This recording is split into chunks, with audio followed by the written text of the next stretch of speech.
The wind came down off the Bitterroot Peaks the way it always did in late April, carrying with it the smell of thawed earth and new grass, and it swept across the Whitmore Ranch as though searching for something it could not find.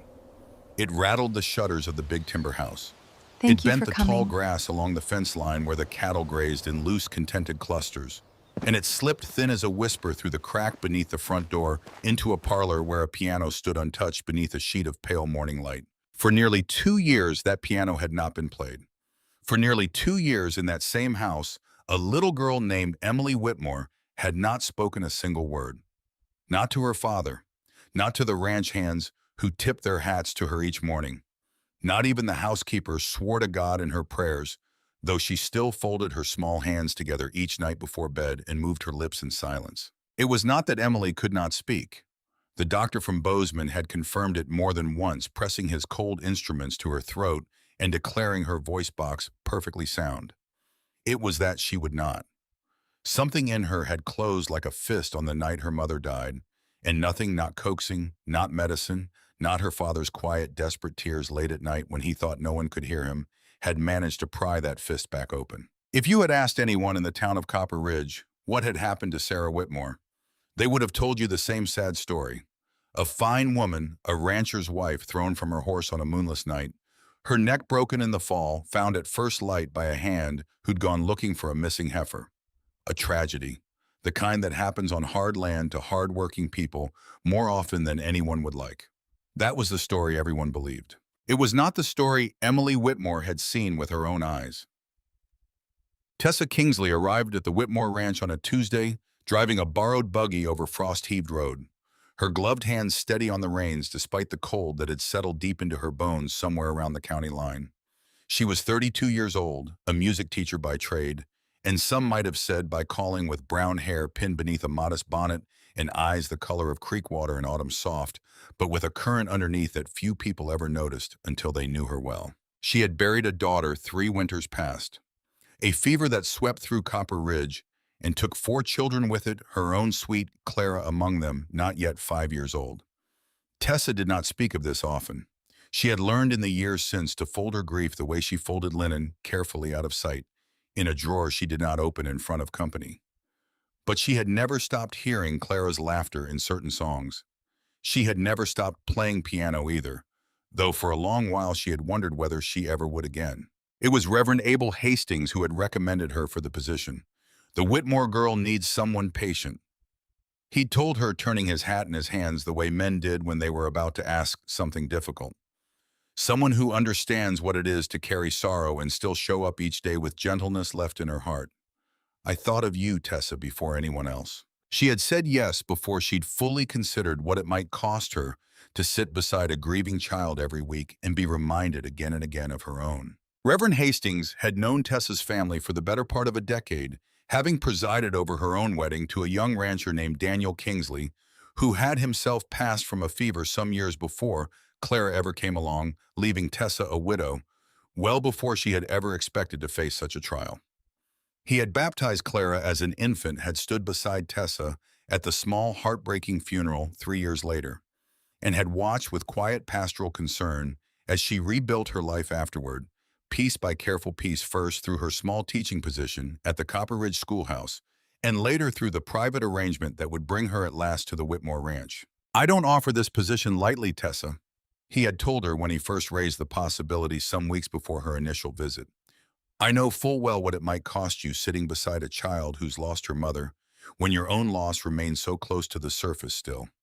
But I've watched you these past years, watch the particular gentleness grief has carved into you, rather than the bitterness it carves into some. I believe with my whole heart that you're exactly the person that little girl needs. I wouldn't ask it of you otherwise. I trust your judgment, Reverend, Tessa had answered, though her own hands had trembled slightly as she said it. I only hope I can live up to what you believe I'm capable of. You already have more times than you likely realize, he had said with the particular warmth that had made him, over 2 decades of ministry in Copper Ridge, one of the most trusted and beloved figures in the whole valley. Trust yourself as I trust you, Tessa. I believe good will come of this in ways neither of us can yet fully imagine. He had been right, of course, though. Even the Reverend himself could scarcely have anticipated just how far-reaching that good would ultimately prove to be. The road out to the Whitmore spread wound for the better part of 2 hours through country that never quite lost its power to humble a traveler, however many times she had crossed it. Great folds of grassland rolled away toward mountains still crowned with the last of the winter snow, and hawks wheeled high overhead on currents Tessa could not feel from the ground riding the wind, the way she sometimes thought a person's grief might ride beneath the surface of an ordinary day, invisible most of the time but always present, always shaping the path of things in ways not easily seen. She passed few other travelers on the road that morning, a freight wagon hauling supplies toward one of the more distant spreads, a lone rider who tipped his hat without slowing, a scattering of pronghorn that lifted their heads to watch her buggy pass before returning unhurried to their grazing. It was, she thought, a landscape built on a scale that made a person's own troubles feel simultaneously smaller and more bearable. Smaller because the mountains and the grass had stood through every human sorrow that had ever unfolded beneath them and would stand through countless more. More bearable because there was a kind of comfort in that vast patient permanence. A reminder that grief, however overwhelming it felt in the moment, was not the whole of what the world contained. The ranch house rose up out of the plain like something out of an old story. 2 stories of silvered timber, a wraparound porch smoke, curling steady from the kitchen chimney. A tall man stood waiting on the porch steps as she pulled the buggy to a stop. His hat in his hand, his dark hair threaded through with premature gray at the temples. Amos Whitmore was 41 years old and carried himself like a man who had been strong once effortlessly and had since had to learn strength the harder way, day by day, decision by decision, mostly for the sake of somebody smaller than himself. "Mrs. Kingsley." He came down to help her from the buggy, his grip firm and brief. "I'm grateful you've come. I won't pretend it'll be easy." "I didn't expect it to be Mr. Whitmore." Tessa smoothed her skirts and looked up at the house, at a single curtained window on the second floor, where just for a moment she thought she saw a small shape retreat out of sight. "Reverend Hastings told me a little of your daughter. I understand she hasn't spoken since her mother passed." Amos's jaw tightened just slightly, the only outward sign of the wound beneath his composure. 2 years this coming June. The doctors say there's nothing wrong with her. Say it's grief, and grief takes its own time. I've about run out of patience with waiting on time, Mrs. Kingsley, if I'm honest with you. That's why I sent for you. The Reverend says music reaches places that words can't." "Sometimes it does," Tessa said gently. "May I meet her?" He led her inside through a front hall lined with faded photographs, a wedding portrait stern and formal in the way of such things. A laughing woman on horseback, her head thrown back mid-laugh, captured somehow in that stillness. A smaller girl in a white dress, gap-toothed and grinning, who Tessa realized with a small ache must be Emily before the silence took her. The parlor smelled of beeswax and old wood smoke, and there, seated very straight and very small on the piano bench, was Emily Whitmore herself, 8 years old, dark-haired like her father, with her mother's wide gray eyes, though those eyes now held something far too old for a child that age. She did not turn when they entered. She sat with her small hands folded in her lap, staring at the keys as though they might at any moment do something terrible. "Emily." Amos's voice softened into something Tessa hadn't expected from a man of his bearing. A father's voice worn thin with love and worry in equal measure. "This is Mrs. Kingsley. She's going to teach you piano, same as we talked about." Emily did not look up. She did not nod, but her hands, Tessa noticed, tightened almost imperceptibly against the fabric of her dress. "Hello, Emily," Tessa said, settling herself onto the bench beside the girl, careful to leave a respectful distance between them. "You don't need to say anything at all today. I just thought we might look at the piano together. Would that be all right?" Silence. But not, Tessa thought, a refusal. Something more like waiting. She left it there. She did not press. She had learned in her years of teaching and in her years of grieving that the worst thing you could do to a frightened creature, human or otherwise, was chase it. So she simply lifted the fallboard, revealing the yellowed ivory keys beneath, worn smooth in places by years of hands that had played before. "This was your mother's piano, I understand," Tessa said quietly, running her fingers along the wood grain without pressing a single key. "Reverend Hastings told me she used to play in the evenings, that the whole valley could sometimes hear it if the wind was right." For the first time, Emily's eyes flicked sideways, not toward Tessa's face, but toward her hands resting so lightly atop the keys. It was such a small thing. But Amos, watching from the doorway, felt something in his chest that he had not felt in 2 long years, the faint, fragile stirring of hope. Before that first lesson properly began, Amos lingered a moment longer in the parlor doorway, than perhaps he needed to, watching the two of them settle onto the piano bench together. And Tessa noticed with the particular attentiveness of a woman used to reading rooms full of grief, the way his eyes traveled to the framed photograph in the hallway behind him, Sarah laughing, thrown back on horseback in that single captured moment of pure, uncomplicated joy. She was a wonderful rider, he said quietly, following Tessa's glance toward the same photograph. Grew up on a ranch 2 valleys over, could handle a horse better than most of the men who work for her own father. It's part of why the accident never sat entirely right with me, if I'm honest. Sarah wasn't the kind of rider who got thrown by a spooked horse in the dark. She'd ridden through worse storms than that over rougher ground than our own back pasture more times than I could count. Did you ever say as much to the sheriff? Tessa asked carefully. I said it more than once in those first weeks. Amos's jaw tightened. But grief makes a man's judgment suspect in the eyes of a lawman with a full docket and no evidence pointing elsewhere. Calloway told me not unkindly that even the best riders meet with accidents, sometimes especially riding alone at night. I let it go eventually, told myself I was only looking for someone to blame because an accident felt too senseless, too random to simply accept. He paused, something flickering behind his eyes that Tessa could not yet name. I still don't know that I ever fully accepted it, if I'm being truthful with you, Mrs. Kingsley. It was the first thread of doubt Tessa heard voiced aloud regarding Sarah Whitmore's death, and though she filed it away without comment that first day, unwilling to encourage speculation, she did not yet understand well enough to pursue. She would return to those words many times in the weeks that followed, turning them over alongside everything else that troubled her about this quiet, grieving household. That first lesson lasted only 20 minutes. Tessa played a few simple, unremarkable notes, a scale, an old hymn tune. Nothing that demanded anything of the girl beside her, and spoke softly about nothing in particular. The weather, the birds she'd seen on the ride out, a story about a stubborn horse she'd once owned as a girl. She did not ask Emily to touch a single key. She did not ask Emily to speak. But as she gathered her things to leave, promising to return the following Tuesday, something happened that would haunt her for days afterward. Emily reached out quick, almost furtive, as though she were afraid of being seen, and pressed 5 notes on the piano. Not a scale, not any hymn or song that Tessa recognized. 5 notes played slowly, deliberately, each one held a beat longer than seemed natural, as though the girl were trying to say something in a language only she understood. Then she pressed them again, the same 5 notes in the same order, and a third time. Tessa stood very still, her hand on the strap of her satchel, watching the girl's small fingers move with a precision that seemed impossible for a child who everyone insisted had no interest left in music at all. Emily, she said softly, what song is that? The girl did not answer. Of course she did not answer. She had not answered anyone in 2 years.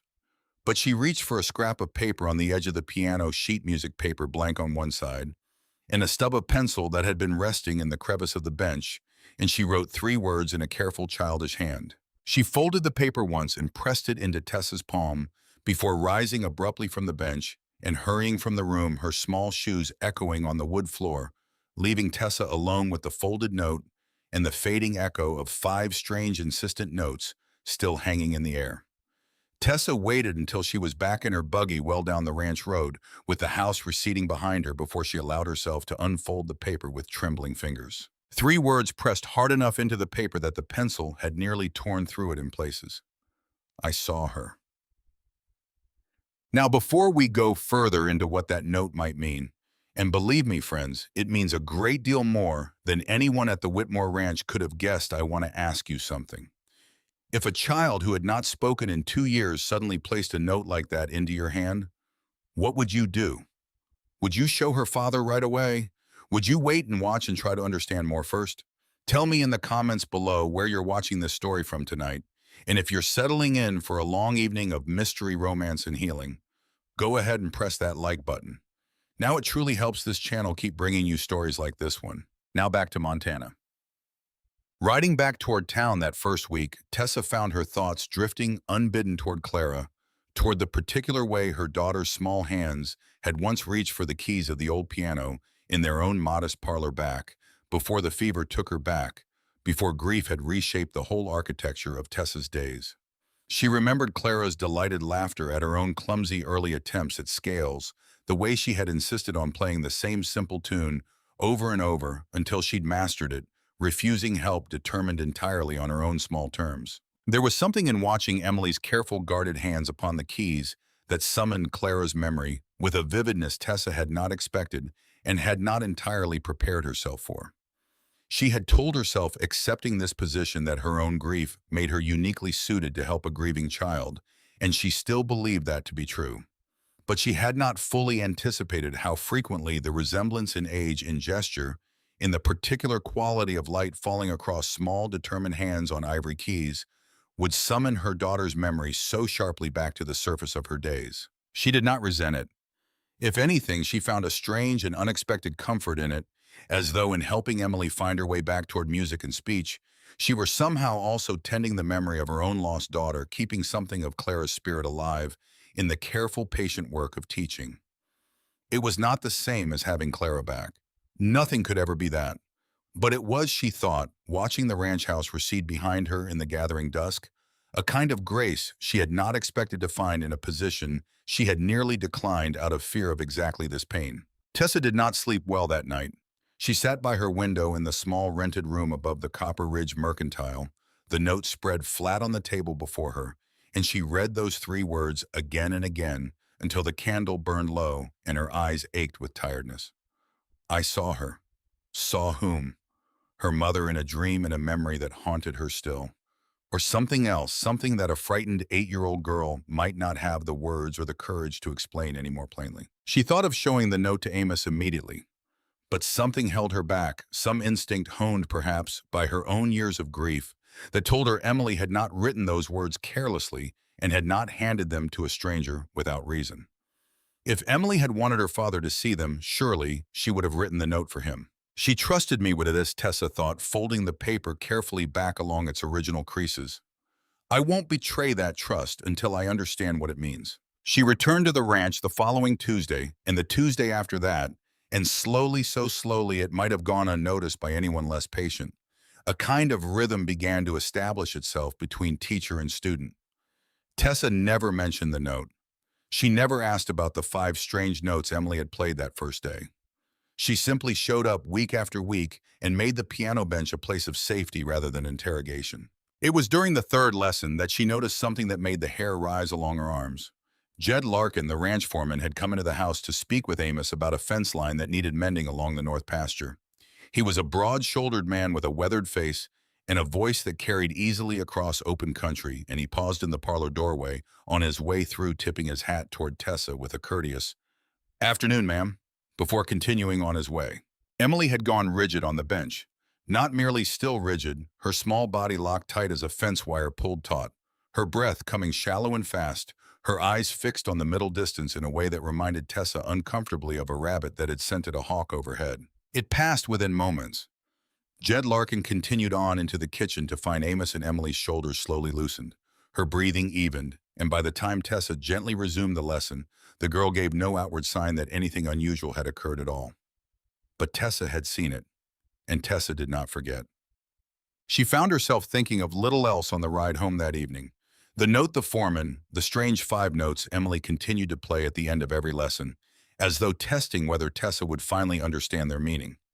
She thought of Sarah Whitmore's laughing photograph in the hallway, thrown back mid-laugh atop a horse that, according to everyone in Copper Ridge, had eventually killed her. An accident, they all said.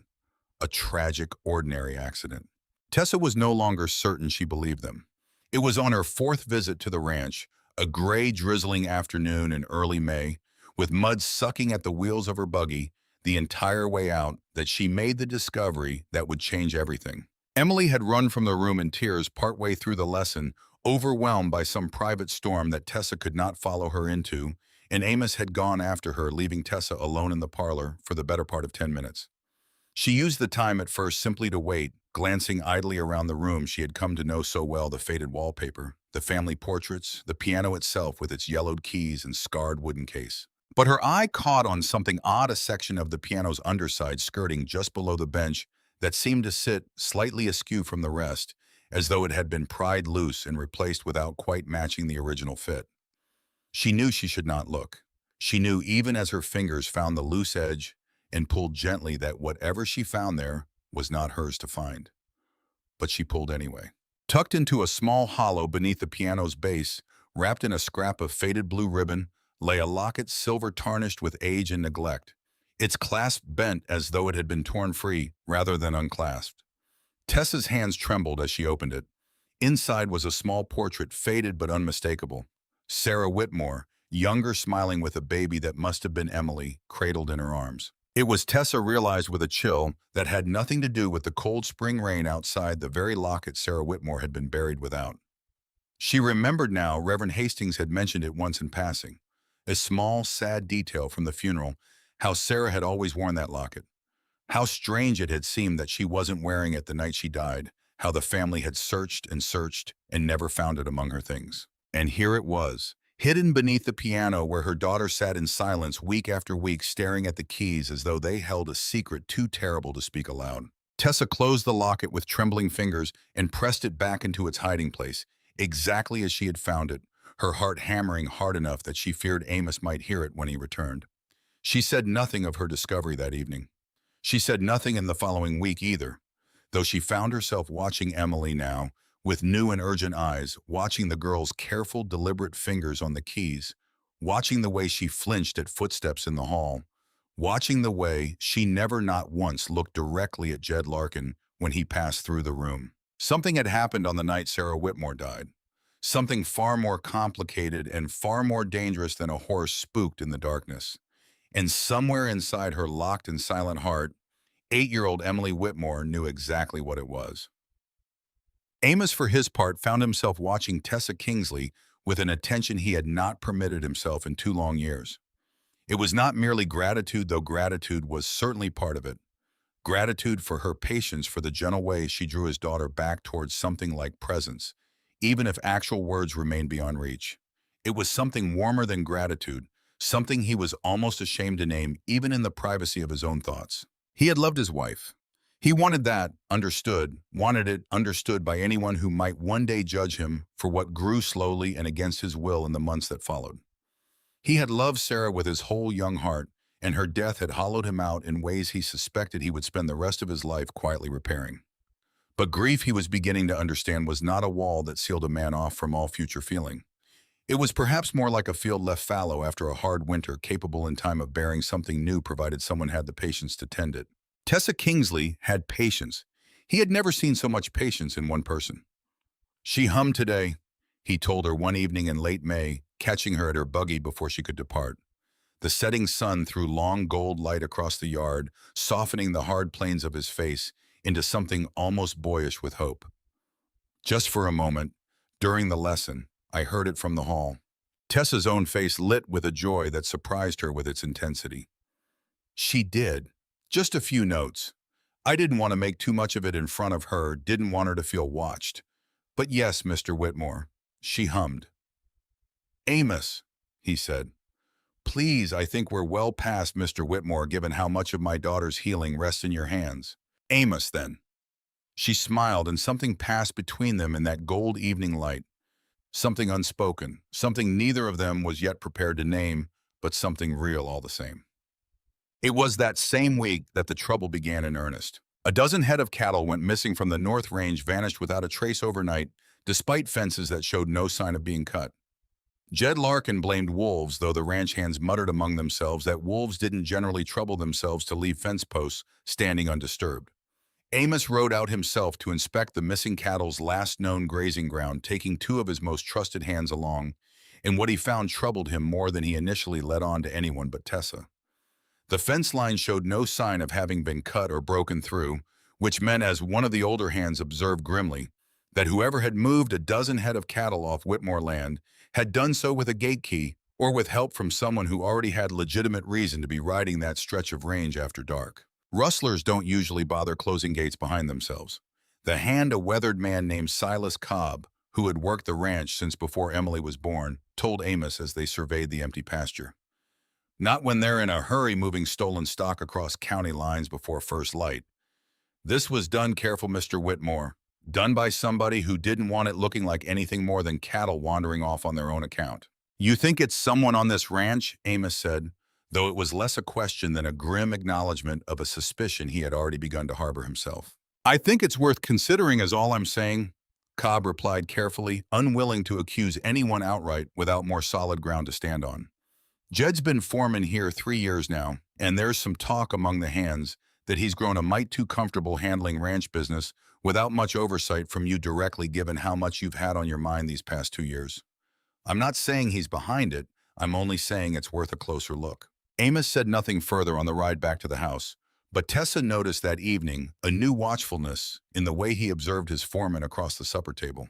A careful, quiet attention that had not been there before, though it would take considerably more evidence, yet before suspicion could harden into anything like certainty. Then came the burned hay, an entire stack in the east barn, reduced to ash and smoke by a fire that started by all accounts in the dead of a windless night with no lightning and no obvious cause. Amos said little of it to Tessa, not wishing to burden her further, but she heard whispers of it from the housekeeper, Mrs. Doyle, who fretted over the strange run of misfortune with the particular anxiety of a woman who had lived through hard winters and knew trouble rarely traveled alone. Mrs. Doyle herself had come to the Whitmore Ranch some 15 years earlier. A young widow herself in those days, her own husband lost to a mining accident up near Butte before Amos had ever married Sarah at all.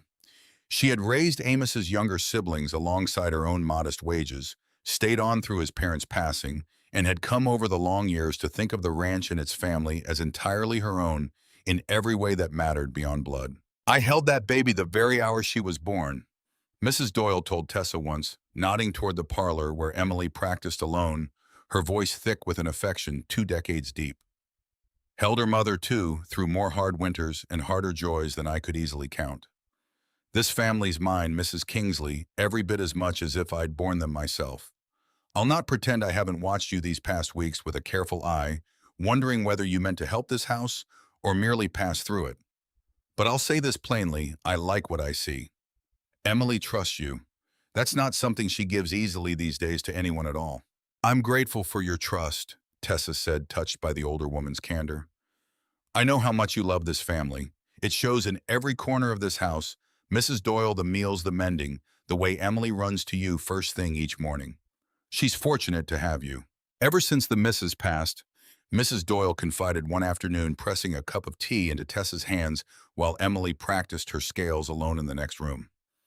This ranch hasn't had an easy season. I don't like to speak ill of the dead Mrs. Kingsley, but there are those in this valley who say Sarah Whitmore's passing wasn't the end of whatever trouble found this family, only the beginning.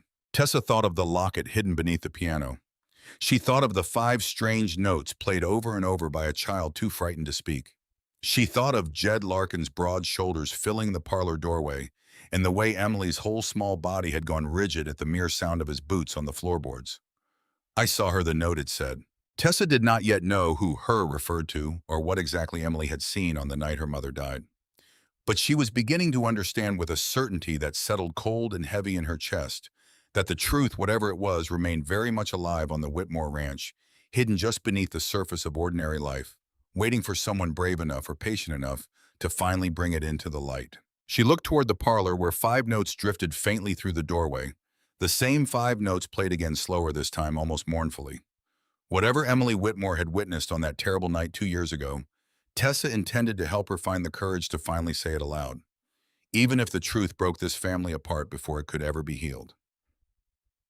Copper Ridge itself was a small town, the kind that existed mostly to serve the ranches scattered across the surrounding valley. A mercantile, a church with a white steeple visible for miles across the flat grassland, a livery stable, a small schoolhouse where Tessa herself had taught for 2 years before her private arrangement with the Whitmore family began consuming most of her days.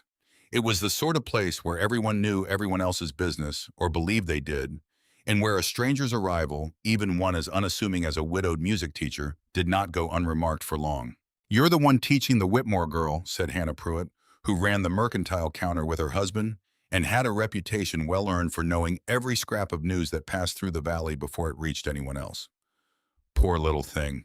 My sister-in-law's cousin does washing for the ranch, and she says that child hasn't uttered a word since they buried her mother.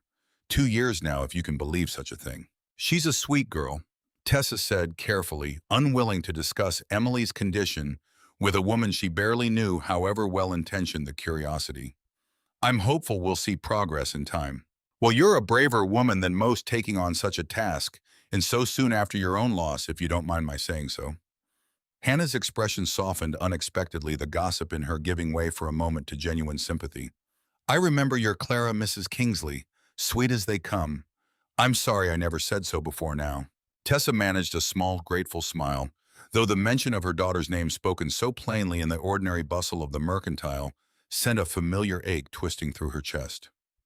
Thank you, Hannah. That means more than you know. She carried that small kindness with her on the long ride back to her rented room, turning it over alongside everything else, weighing on her mind the note, the locket, the strange 5 notes that seemed to hold some vital piece of a puzzle she had only just begun to assemble. The following week brought her 5th lesson with Emily, and with it a small but significant breakthrough that Tessa would remember for years afterward as the true beginning of everything that followed. She had brought with her that Tuesday a slim book of simple duets, pieces meant to be played by 2 people at once, 4 hands moving across the same keyboard in careful coordination. It was, she privately admitted to herself, something of an experiment. She did not know whether Emily would tolerate such closeness, such shared physical space at the piano bench, given how carefully the girl guarded every inch of herself from unwanted contact. But when Tessa opened the book and began to play the simpler of the 2 parts, gesturing gently toward the empty space beside her on the bench, Emily surprised her by sliding closer without hesitation, her small hands hovering uncertainly over the keys until Tessa nodded encouragement and then haltingly, at first, joining in. It was clumsy. It was full of missed notes and awkward pauses while Emily found her place again after losing the thread of the simple melody. But it was, Tessa thought with a swell of quiet joy, the first time in 5 lessons, that Emily had truly played with her rather than simply performing in front of her 2 sets of hands, moving together across the same worn keys, weaving something neither of them could have made alone. When the piece ended, Emily did something that made Tessa's breath catch entirely. She smiled. Not the small, private, fleeting expression Tessa had glimpsed once or twice before gone, before she could be certain she'd truly seen it. This was a real smile, wide and unguarded, the kind that transformed her whole face and revealed for just a moment the joyful child she must have been before grief closed over her like still water over a stone. That was wonderful, Emily, Tessa said softly, careful not to make too much of the moment, not wishing to startle the fragile joy back into hiding. Would you like to try it again? Perhaps a little faster this time. Emily nodded, and they played the duet twice more before the lesson ended. And though the girl did not speak a single word that day, Tessa left the ranch with a lightness in her chest that had not been there in a very long while. The unmistakable feeling of a door easing open, however slowly, however carefully, toward whatever waited on the other side. The lessons that followed built steadily upon that small foundation. Tessa introduced new pieces, gradually, always watching Emily's reactions with careful attention, always ready to retreat towards safer, simpler ground whenever the girl's shoulders tensed or her breathing quickened in that particular way that signaled distress rather than mere concentration. She learned over those weeks to read Emily's silences, the way a skilled sailor reads changing weather, the subtle shifts in posture, the small tells that separated ordinary shyness from genuine fear, the rare and precious moments when curiosity finally outweighed caution. She learned, too, that certain pieces summoned stronger reactions than others, though she could not always predict which ones in advance. A simple lullaby one afternoon sent Emily fleeing the room in tears before Tessa had played more than a few bars, and it took the better part of an hour and Amos's gentlest coaxing before the girl would return to the parlor at all. A livelier reel, by contrast, produced something Tessa had not yet witnessed. Emily's foot tapping almost involuntarily against the floorboards, a flicker of pure, unguarded delight crossing her face before she caught herself and stilled once more. She loved dancing, Amos told Tessa quietly after that particular lesson, watching his daughter through the parlor doorway with an expression caught between joy and old grief. Before, Sarah used to spin her round the kitchen floor to music, just like that, both of them laughing themselves breathless. I haven't seen her foot move like that in 2 years, Tessa. Not once. These small moments matter more than they might seem, Tessa said, Each one is a thread pulling her back toward herself. We simply need to keep offering them patiently and trust that eventually enough threads will gather to pull her all the way home. Amos noticed the change immediately. She's been humming that same tune all evening. He told Tessa the following week, meeting her buggy in the yard with an expression of cautious, hopeful wonder that had become increasingly familiar these past weeks. The duet, I think, or her part of it anyway. Mrs. Doyle says she caught her smiling at supper last night for no reason at all that anyone could see. I haven't seen her smile like that since, well, since before. She's finding her way back, Tessa said. Slowly, but she is finding it, Amos. I truly believe that now. I believe it too, he said, because of you. He hesitated, then added with the particular awkwardness of a man unused to expressing gratitude so directly. I don't know how our family will ever properly repay what you're doing for her, Tessa. For us. There's no need for repayment, Tessa said, feeling a warmth rise in her cheeks that had nothing to do with the afternoon sun. Watching her heal is repayment enough. More than enough, truly. He studied her for a long moment, then something shifting behind his dark eyes that Tessa did not yet have a name for, though she suspected even then that she was beginning to feel the first stirrings of it herself. Summer came slowly to the high country that year, creeping up the mountain slopes in patches of green, while the valley floors still remembered the last frost. The Whitmore Ranch settled into a rhythm that Tessa had come to know well by now. The early clatter of the hands saddling horses before dawn, the lowing of cattle drifting up from the south pasture, the particular quality of golden light that fell through the parlor windows each Tuesday afternoon when she arrived for Emily's lesson. And Emily herself had begun in small and halting ways to change. She hummed more often now, not words, never words, but melodies that seemed to rise up out of her almost involuntarily, as though some long-dammed river had finally found a crack to seep through. She smiled on occasion, a small private smile that came and went so quickly, Tessa sometimes wondered if she had imagined it. And she had begun in the last few weeks to lead Tessa's hand toward the keys during their lessons, not merely allowing herself to be taught, but actively teaching in return, showing Tessa fragments of melody that seemed to mean something only she understood. Tessa had come to think of these fragments as a kind of language.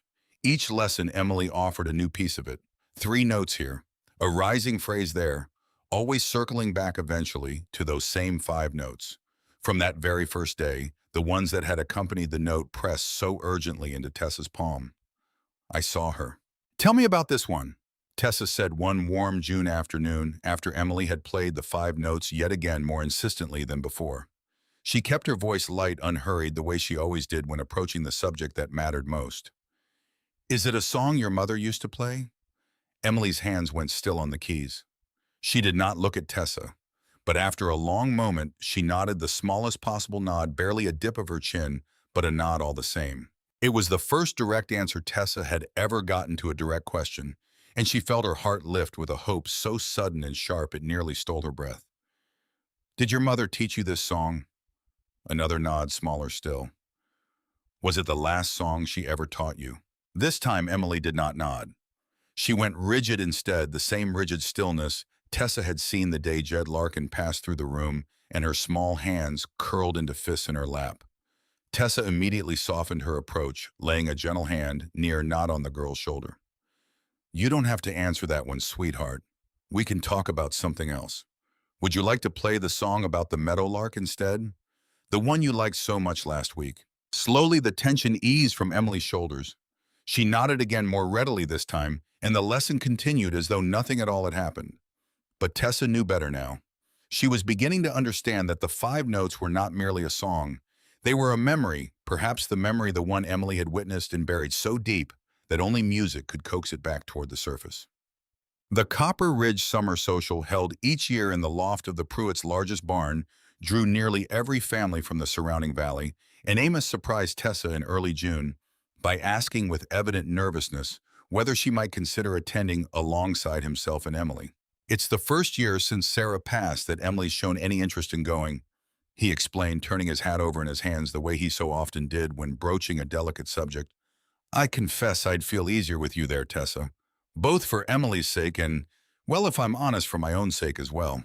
The barn, when they arrived that warm evening, had been transformed with lanterns strung along the rafters and fiddles tuning up in one corner. Long tables laden with food contributed by half the households in the valley. Emily, shy at first amid the unfamiliar bustle of so many neighbors gathered together, gradually found her footing among a cluster of other children her age, watching the dancing with an open, unguarded curiosity that made Tessa's heart ache with quiet gratitude. "May I have this dance, Mrs. Kingsley?" Amos asked, offering his hand with a formality that made Tessa smile, despite the flutter of nervousness in her own chest. They danced 2 songs together beneath the lantern light, Amos surprisingly graceful, despite his own self-deprecating claims of clumsiness, and Tessa found herself laughing more freely than she had in years, caught up in the simple, uncomplicated joy of music and movement, and the warm, steady presence of a man whose company she had come without quite realizing when it happened to treasure above almost anything else in her life. "You dance a good deal better than you let on," she teased as the second song ended and they stepped apart, both slightly breathless.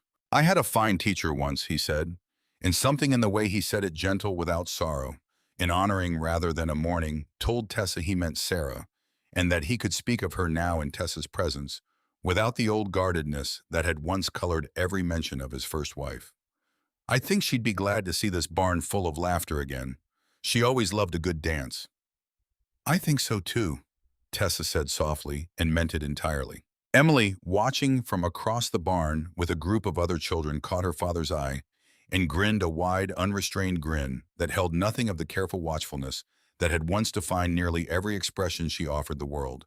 And in that single golden moment, surrounded by fiddle music and lantern light, and the easy warmth of neighbors who had known this family through its darkest days, Tessa allowed herself fully and without reservation to hope for a future she had not dared imagine just months before. Act at it.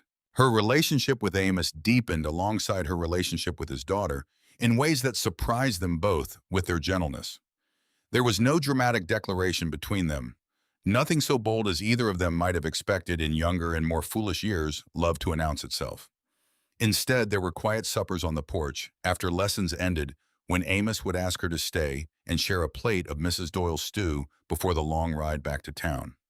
There were shared silences during the branding season when Tessa came out to watch the work from the fence rail, and Amos found himself glancing her way more often than the task strictly required.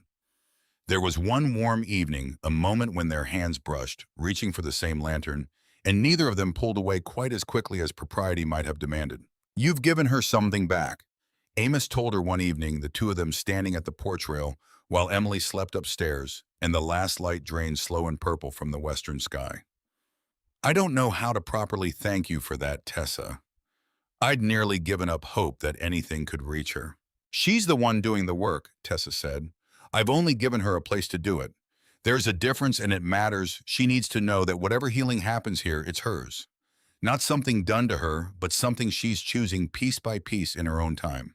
Amos studied her profile in the fading light, the strong, quiet lines of her face, the steadiness in eyes that he suspected correctly had carried their own private grief for years. "You understand her because you understand loss yourself," he said. It was not a question. Tessa was quiet a long moment. "I lost my daughter 3 years ago this winter. Fever took her along with 3 other children in town that same terrible month." She kept her eyes fixed on the darkening horizon, unable just yet to meet his gaze while she said it. "Clara. She would have been 8 this spring, same age as Emily. I think that's part of why the Reverend thought of me for this position. He knew I'd understand what it costs a family to lose someone that way, and what it costs a person to keep living afterward, even when some days it feels like there's no good reason to." "I'm sorry," Amos said softly. "Truly sorry, Tessa. I had no idea." "I don't speak of it often." She managed a small, sad smile. "But I don't mind that you know now. It feels right somehow that you should, given everything." He reached for her hand, then resting on the porch rail beside his own, and did not let go for a long moment. Neither of them spoke of what that touch meant, but both of them understood in the quiet Montana dusk that something had shifted between them, something neither grief nor caution could entirely hold back any longer. Now, if you've ever wondered whether love finds people twice in one lifetime, whether the heart once broken as badly as Tessa's or Amos's had been broken can truly open again, I'd love to hear your thoughts in the comments below. Do you believe in second chances at love, even after devastating loss? And if this story is keeping you good company tonight, don't forget to like this video before we continue. It helps so much more than you might think. Now let's return to the ranch where trouble was far from finished with the Whitmore family. The sabotage continued through the summer, each incident more brazen than the last. Fence posts pulled from the ground in the dead of night, a watering trough deliberately fouled, and then most alarming of all, a note left nailed to the barn door in crude block letters that read simply, "Leave while you still can." Amos brought the sheriff out from Copper Ridge, a heavy-set, unhurried man named Sheriff Calloway, who examined the note, examined the fence line, and offered little beyond vague reassurances that he'd keep an eye on things. Jed Larkin, for his part, seemed almost eager to blame drifters, outlaws passing through anyone at all outside the ranch's own gates. "Ranch this size, this remote, you're bound to draw trouble sooner or later," he told Amos over supper one evening, while Tessa sat quietly at the far end of the table watching the foreman's face with new and careful attention. "Best thing we can do is keep extra men riding the fence line at night till whoever's behind it loses interest and moves on." "And if they don't lose interest?" Amos asked. Jed shrugged, spearing a piece of meat with more force than the task required. "Then we deal with it, the way ranchers always have, I suppose." Tessa said nothing, but she noticed later that evening that Emily had refused to come down for supper at all.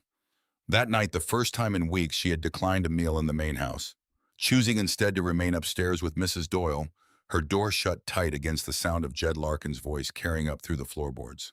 There was an evening not long before Emily led her to the hunting cabin when Tessa became convinced, riding the lonely stretch of road back toward Copper Ridge, that she was not alone. She heard it more than saw it at first, the faint, unmistakable sound of hoofbeats, keeping pace with her own buggy, matching her speed exactly whenever she slowed, falling back into shadow, whenever she tried to catch sight of the rider through the gathering dusk. She did not panic, though her heart hammered hard enough that she could feel it in her throat.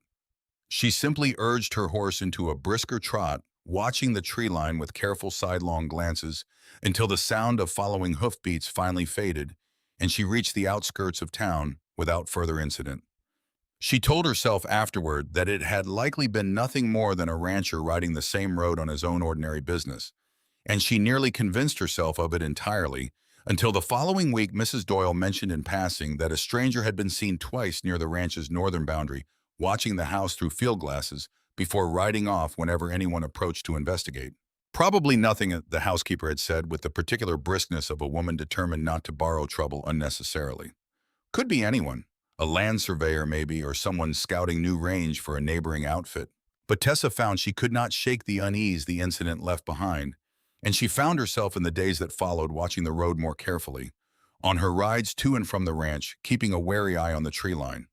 Though she never again heard those following hoofbeats, nor caught sight of the mysterious watcher Mrs. Doyle had described. She would understand much later exactly whose eyes had been watching the ranch so carefully in those uneasy weeks, a man growing increasingly desperate as the truth crept closer to the surface, monitoring every development with the particular vigilance of someone who had a great deal to lose should the wrong person begin asking the wrong questions.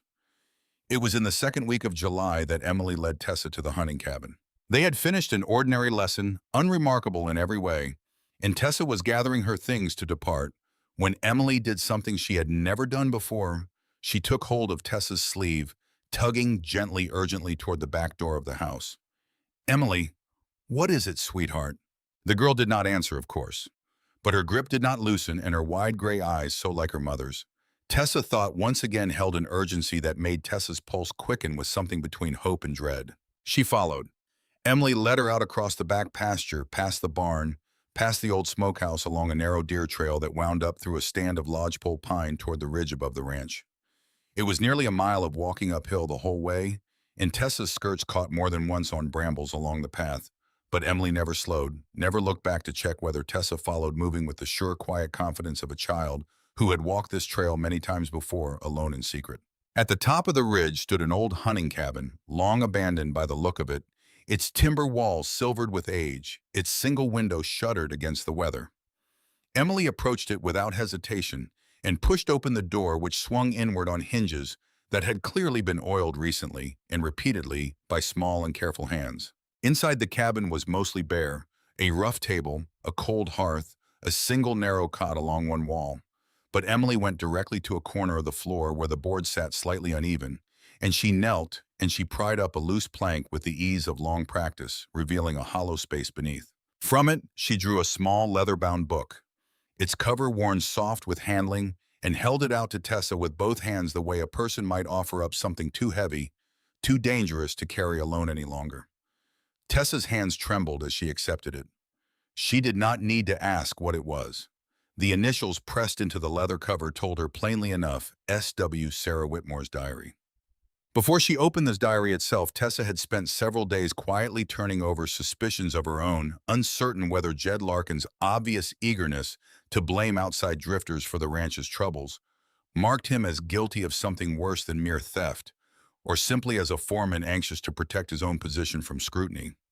She had watched him carefully during the weeks of sabotage, noting the particular way he seemed always to arrive at the scene of each new incident only moments after it occurred, as though he had been nearby all along. She had even, in a moment of private boldness she later marveled at, asked Mrs. Doyle directly what she made of the foreman's character. "Jed Larkin's a hard man, and none too honest about small things, if you ask me."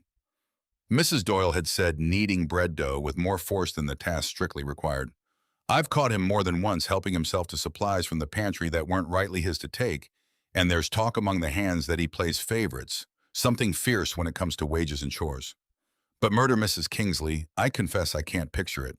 He's the sort of man who steals when he thinks no one's watching, not the sort who'd risk a hanging for it." That assessment had nagged at Tessa in the days since a small, persistent doubt that Larkin, whatever his faults might be, exactly what he appeared, a petty opportunistic thief, rather than anything darker. She had considered, too, a handful of other names, a disgruntled former hand let go the previous year over a dispute about wages, a distant cousin of Sarah's who had once, according to town gossip, harbored some resentment over an inheritance dispute long since settled. Each lead she quietly investigated in the days before her cabin discovery had led nowhere substantial, leaving her frustrated and increasingly convinced that whatever answer she sought lay closer to the ranch itself than any outside suspect could account for. It was only once Emily led her to the cabin, once the diary lay open in her trembling hands, that every one of these scattered suspicions finally resolved into something coherent. Though even then, reading those forged final pages by candlelight, Tessa did not yet suspect the truth. Lay with a man so thoroughly trusted, so completely woven into the fabric of the Whitmore family's grief that no one had thought to question him at all. She read it that night alone in her small room above the mercantile, by the light of a single candle burning low, and by the time she reached the final pages, her hands were shaking so badly she could scarcely turn them. The early entries were ordinary enough, the small joys and frustrations of ranch life, tender notes about Emily's first steps, first words, a mother's plain and heartfelt love, recorded in a private hand never meant for other eyes.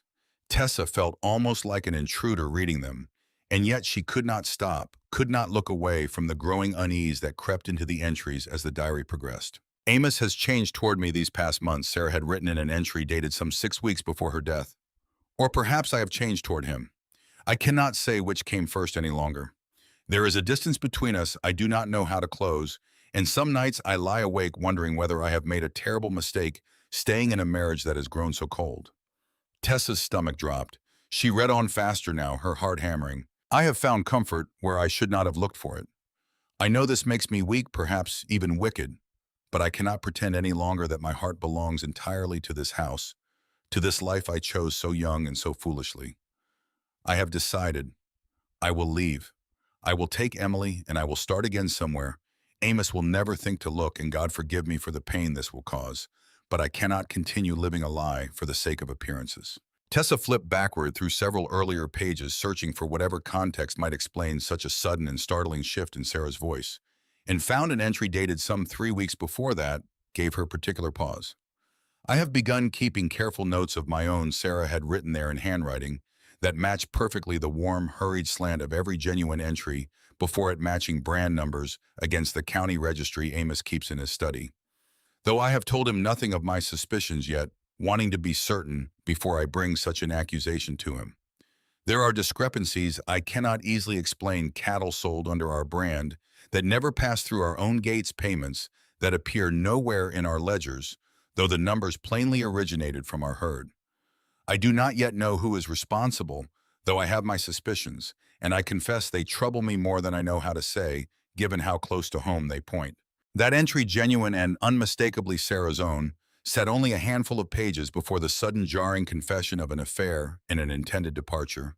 A confession that felt, reading it now in careful sequence, less like the natural progression of a troubled heart and more like an entirely different story, grafted crudely onto the end of a true one.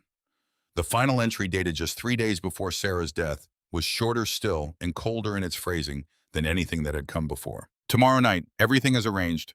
By the time anyone realizes I am gone, we will be well beyond Copper Ridge, and Amos can build whatever life he pleases without the burden of a wife who never truly loved him as she ought. Tessa set the diary down with the hands that would not stop shaking.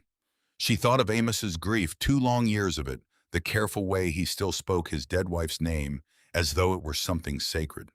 She thought of the laughing photograph in the front hallway, the woman thrown back in joy, atop a horse that had, according to everyone, killed her only hours after these words were supposedly written. She thought, too, of Emily Silent. Emily, who had carried this diary in secret for 2 years, who had led Tessa here with such evident urgency, as though the truth inside these pages was something she had needed desperately for someone else to finally know. I saw her. Had Emily seen her mother planning to abandon them? Was that the terrible secret locked so deep inside her small, silent heart? Not a murder witnessed, but a betrayal. And yet, Tessa turned back to the final pages, reading them again more slowly this time, and something nagged at her that she could not quite name at first. The handwriting, she realized. It matched the earlier entries closely enough to fool a casual glance, but not perfectly. The letters in these final pages sat a fraction too upright, the loops of the G's and Y's a fraction too controlled, as though someone had studied Sarah Whitmore's hand carefully and reproduced it with painstaking, almost mechanical precision, as though someone else entirely had written these final devastating pages.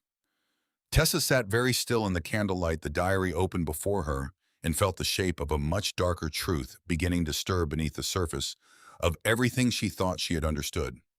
Someone had gone to a great deal of trouble to make Sarah Whitmore look like a woman who had chosen to abandon her family.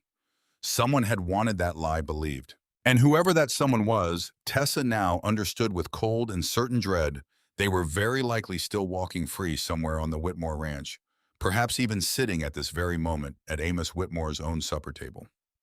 In the days before her discovery of the cabin in the diary, Tessa's growing closeness with Amos had continued to deepen in ways that surprised them both with their steadiness. There had been an afternoon in early July when a sudden summer storm caught them both out near the north pasture, Amos having ridden out to check the very fence line that would later prove so troubled, Tessa having come along at Emily's insistence to watch the wildflowers that grew thick and bright along the creek that time of year. They had taken shelter beneath the wide eaves of an old line shack, waiting out the worst of the rain. And in that close, dim shelter, with thunder rolling distant over the mountains and rain drumming steady on the roof above them, Amos had told her for the first time the small, ordinary details of his courtship with Sarah. How they had met at a barn dance when both were barely 20. How she had laughed at his clumsy dancing and taught him the steps herself, patient and teasing. In equal measure, how he had known within a single season that he wanted to spend the rest of his life making her laugh just that way. "I don't tell people much about her these days," he admitted, watching the rain sheet down beyond the shack's open doorway. "Feels like the town only remembers her as the woman who died in an accident. I don't like that being the whole of what's remembered. She was so much more than the manner of her leaving." "Tell me more then," Tessa said gently. "I'd like to know her as more than that too, if you're willing to share it." And he had stories that made Tessa laugh despite herself. Stories that made her eyes sting with unexpected tears. A whole vivid portrait of a woman who had loved fiercely and lived generously right up until the moment her life was so cruelly cut short. By the time the storm passed and they rode back toward the ranch house together, something had shifted between them.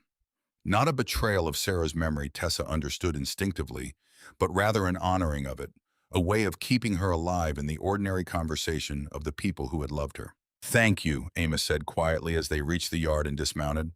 "I haven't spoken of her so freely in a very long time. It felt good somehow. Lighter." "I'm glad," Tessa said simply, and meant it with her whole heart.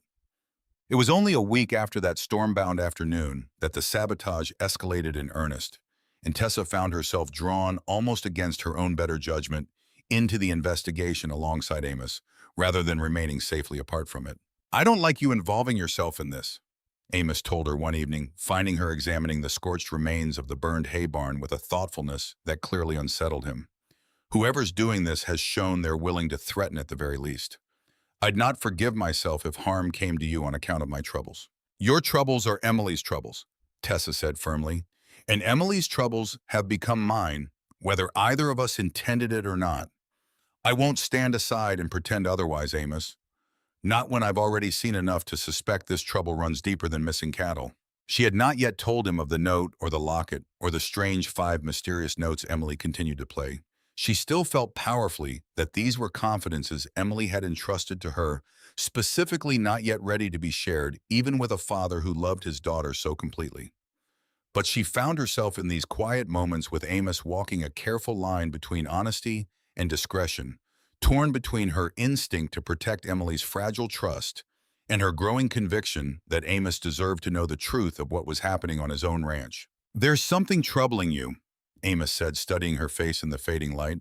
"Something beyond the fences and the cattle. I can see it plain enough, Tessa, even if you haven't said it outright." "There is," she admitted. "But it isn't entirely mine to share yet, Amos. I hope you'll trust me a little longer. I promise you the moment I understand enough to speak plainly, I will. I only need a little more time." He studied her a long moment, and then to her relief he nodded. "I trust you," he said simply. "More than I've trusted anyone in a very long while, if I'm honest. Take whatever time you need." It was, Tessa thought later, one of the kindest things anyone had said to her in years, a trust freely given, without demand, without suspicion, at a moment when she desperately needed exactly that kind of grace. Summer deepened across the valley. In those weeks, the grass growing tall and gold along the fence lines, the days stretching long and warm from early dawn until the lingering violet dusk. Tessa found herself more often than not staying later at the ranch than her lessons with Emily strictly required, drawn by suppers on the porch and quiet evening walks along the creek with Amos conversations that ranged from ordinary ranch business to deeper, more searching questions about faith and grief and what it meant to keep hoping for good things after having witnessed how quickly good things could be taken away.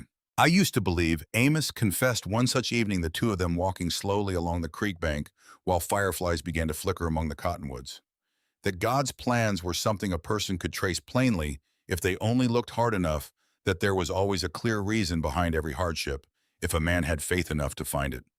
Sarah's death shook that belief clean out of me. I couldn't find any reason in it at all, no matter how hard I looked, and for a long while I stopped looking altogether." "And now?"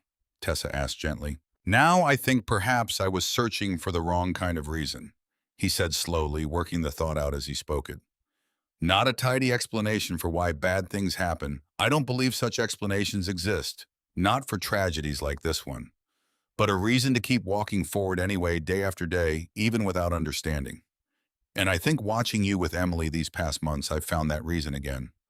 Not an answer to why we suffered, just a reason to keep believing something good could still come even after." Tessa reached for his hand in the gathering dusk, and he did not pull away. "I think that's the truest kind of faith there is," she said softly. "Not certainty about why things happen, just the courage to keep hoping anyway." They walked the rest of the way back toward the ranch house, in a comfortable, companionable silence. Fireflies rising all around them like small scattered stars come down to earth, and Tessa found herself, for the first time in 3 long years, allowing herself to imagine a future that held more than merely surviving each day as it came. The discovery of the cabin, when it finally came, arrived almost as a relief after weeks of careful watching and cautious silence. And once Tessa had read the diary through, once she had recognized the subtle wrongness in that forged final handwriting, she found herself facing a decision that weighed on her more heavily than almost anything she had confronted since Clara's death.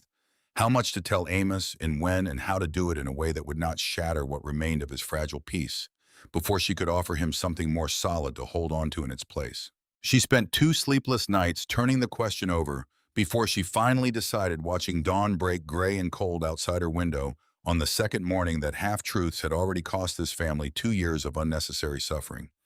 Amos deserved the whole truth, however difficult, delivered as gently as she knew how. Tessa did not sleep at all that night. She sat by her window until the candle guttered out and the first gray light of dawn crept over the eastern ridge, turning the question over and over in her mind.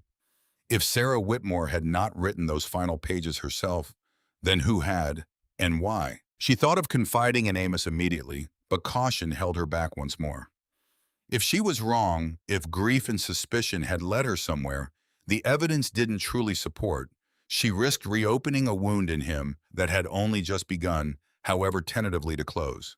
And if she was right, she risked something far more dangerous, alerting whoever had forged those pages that their secret was no longer safe. Instead, she resolved to look more closely.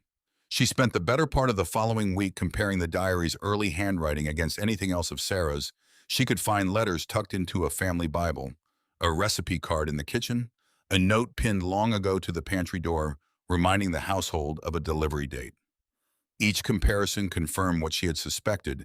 In that first trembling read through, the early entries were unmistakably Sarah's own hand, warm and slightly slanted, the T's crossed with a loose, hurried flourish. The final entries, though close, were not quite right. Too careful, too controlled. A forgery skilled enough to fool a grieving husband, perhaps, but not skilled enough to fool a music teacher whose entire profession depended on noticing small, precise differences that most people never thought to look for. She brought her findings to Reverend Hastings, first trusting his discretion above anyone else's in Copper Ridge. "You believe someone forged Sarah Whitmore's diary," the Reverend said slowly, turning the pages she'd brought him over in his weathered hands to make it appear she meant to abandon her family. "I believe it strongly enough that I can't in good conscience stay silent any longer," Tessa said. "But I don't yet know who or why, and I'm frightened, Reverend, of what happens if I'm wrong or of what happens if I'm right, and whoever did this realizes I know." The Reverend was quiet a long moment, his brow furrowed in thought. "There's been talk in town this past year," he said finally, "of cattle going missing from more ranches than just the Whitmore spread. Rustling, some call it, though. Nothing's ever been proven. Talk of brands altered, of herds moved across county lines faster than any honest business ought to require. If Sarah Whitmore stumbled onto something like that, something with real money behind it, real danger, it might explain a great deal more than a marriage gone cold." Something clicked into place in Tessa's mind with the force of a physical blow. She thought of the missing cattle on the Whitmore range, the burned hay, the threatening note nailed to the barn door. She thought of Jed Larkin's easy dismissals, his eagerness to blame drifters and outlaws for trouble that seemed, the more she considered it, entirely too convenient in its timing and its targets. "Reverend," she said slowly, "I think Sarah Whitmore didn't die because she was leaving her husband. I think she died because she found out something someone very badly needed kept secret. She returned to the ranch with a plan, though a cautious and uncertain one. She would say nothing yet of the diary, nothing of her suspicions about its forged final pages. Instead, she would watch and listen, and gently, so gently, try to coax from Emily whatever remained locked behind that long silence." The lesson that Tuesday proceeded much as it always did until near the end, when Tessa took a risk she had been considering carefully for days. "Emily," she said, keeping her voice as calm and unhurried as she could manage, though her heart hammered hard against her ribs. "I read your mother's diary, the one from the cabin." Emily's hands stilled on the keys.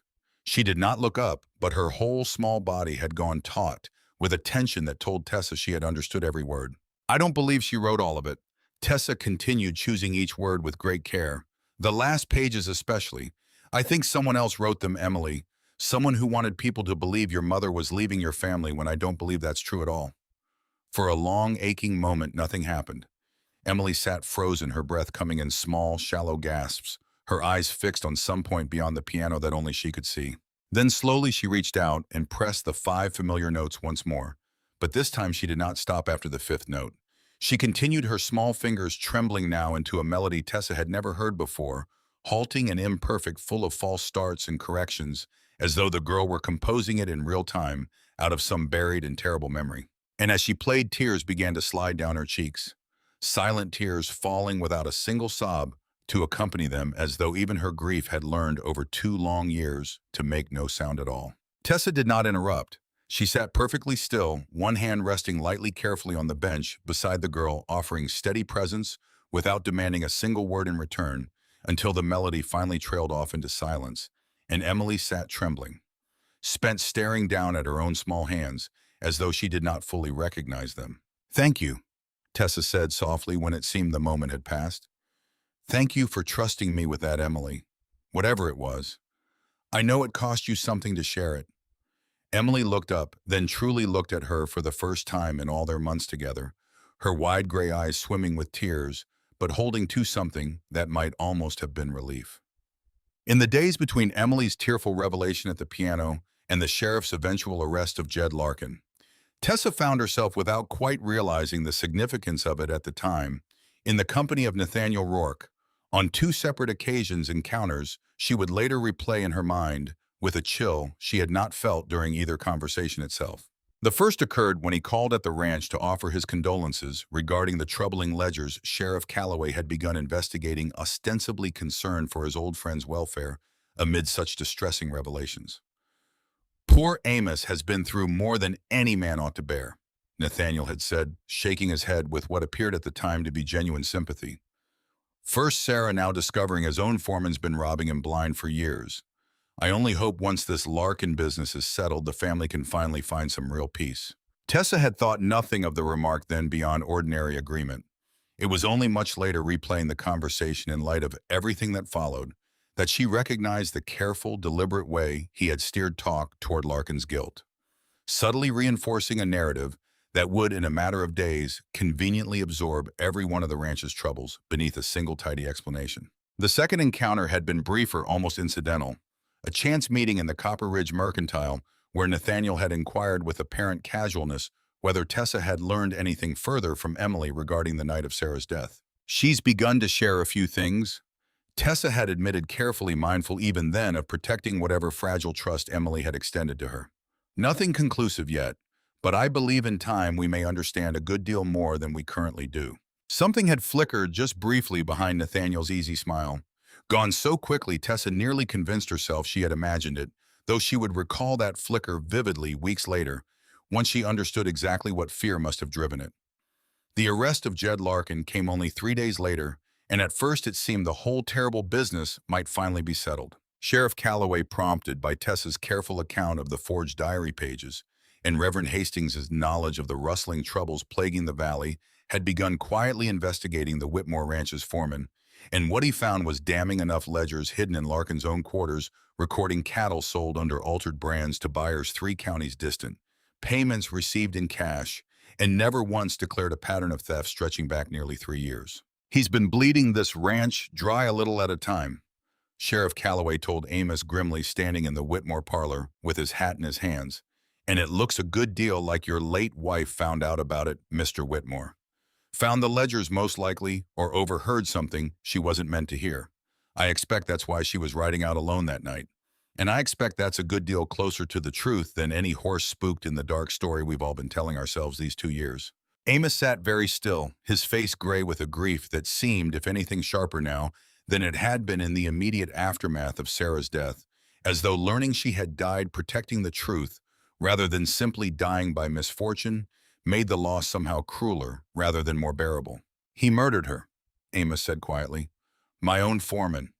A man I trusted with this ranch with my family for years. He murdered my wife and let the whole valley believe it was an accident, and when that wasn't enough, he forged her own words to make her out a woman who'd abandoned her child." "We believe so, yes," the sheriff said. "We've enough evidence now to hold him and see justice done properly, Mr. Whitmore.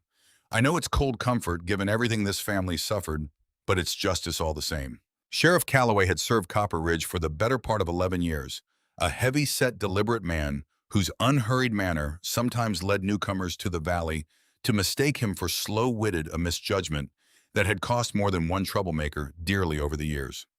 He took Amos's earlier doubts about the accident more seriously than he had let on at the time he admitted, now standing in the Whitmore parlor with his hat in his hands. "Truth is, Mr. Whitmore, something never sat right with me either back when it first happened," he said. "But a lawman needs evidence, not just a grieving husband's instinct, however sound that instinct might prove in the end. I'm sorry it took 2 years and a brave little girl's courage to finally bring the proof I needed. I should have pressed harder myself back at the start. That failing sits on my conscience and will continue to for some time yet. You couldn't have known what Emily was carrying. Amos said some of his own anger at the world's slowness to uncover the truth softening in that moment into something more like shared grief. None of us could have known until she found the courage to show us. All the same, Calloway said, settling his hat back onto his head. I mean to see this through properly now, Mr. Whitmore, whatever it takes. Your family's suffered enough delay in getting the justice you deserve from the very start. The news traveled through Copper Ridge with the particular speed such news always seemed to manage in a small valley community, and for several days the ranch received a steady stream of well-meaning visitors, neighbors bringing pies and condolences, offering relief that the long uncertainty had finally found its resolution, praising Amos for his patience and Tessa for whatever quiet influence had helped uncover the truth at last. I always did think there was something not quite right about that Larkin fellow, Hannah Pruitt confided to Tessa during one such visit, packing a basket of provisions with the particular satisfaction of a woman who considered her earlier suspicions thoroughly vindicated. Shifty sort of eyes, if you ask me. I'm only glad this whole sorry business is behind your family now, Mrs. Kingsley. You've all suffered more than your fair share these past 2 years. Tessa accepted the kindness graciously, though something in her chest remained tight and unsettled, despite the town's collective relief. She had shared her concerns about the forged diary pages with Sheriff Calloway, who had assured her the matter would be looked into further even after Larkin's arrest. But the investigation into the ledgers and cattle theft had moved so quickly, so decisively, that the fuller question of who had actually written those final devastating pages of Sarah's diary had been allowed to slip in the general relief of the moment toward the margins of everyone's attention. Everyone in Copper Ridge believed in the days that followed Larkin's arrest that the terrible mystery of Sarah Whitmore's death had finally at long last been laid to rest. Everyone, that is, except Emily. Now, friends, before we reach the twist that changes absolutely everything about this story, and I promise you it is coming very soon, I want to pause and ask, have you ever trusted someone completely, only to discover much later that the truth was hiding somewhere you never thought to look? Let me know in the comments, and if this story has you on the edge of your seat tonight, this is the perfect moment to hit that like button so more stories like this one find their way to you. Now back to the Whitmore Ranch, where the real truth was about to surface at last.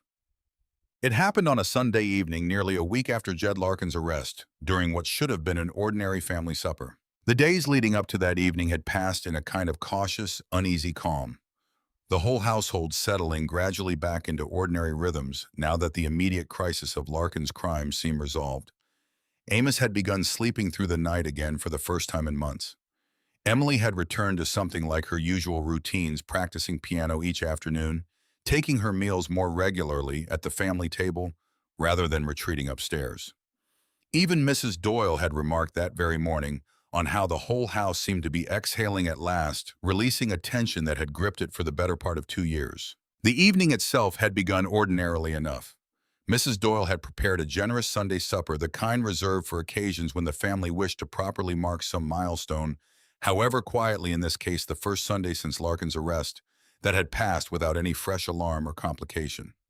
The dining room glowed warm with lamplight against the gathering autumn dusk outside the table set, with the good china Sarah had once chosen herself. And for the first hour of the meal, conversation had flowed easy and unguarded, in a way it had not in longer than any of them could readily recall.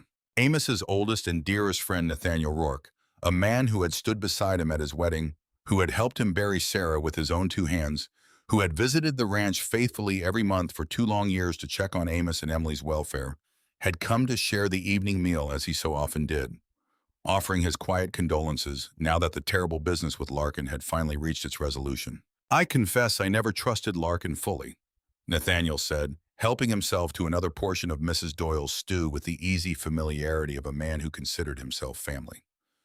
"Always seemed a shade too comfortable handling the ranch's business on his own, if you take my meaning. I'm only glad the truth's come out at last, Amos, so you and Emily can finally have some peace."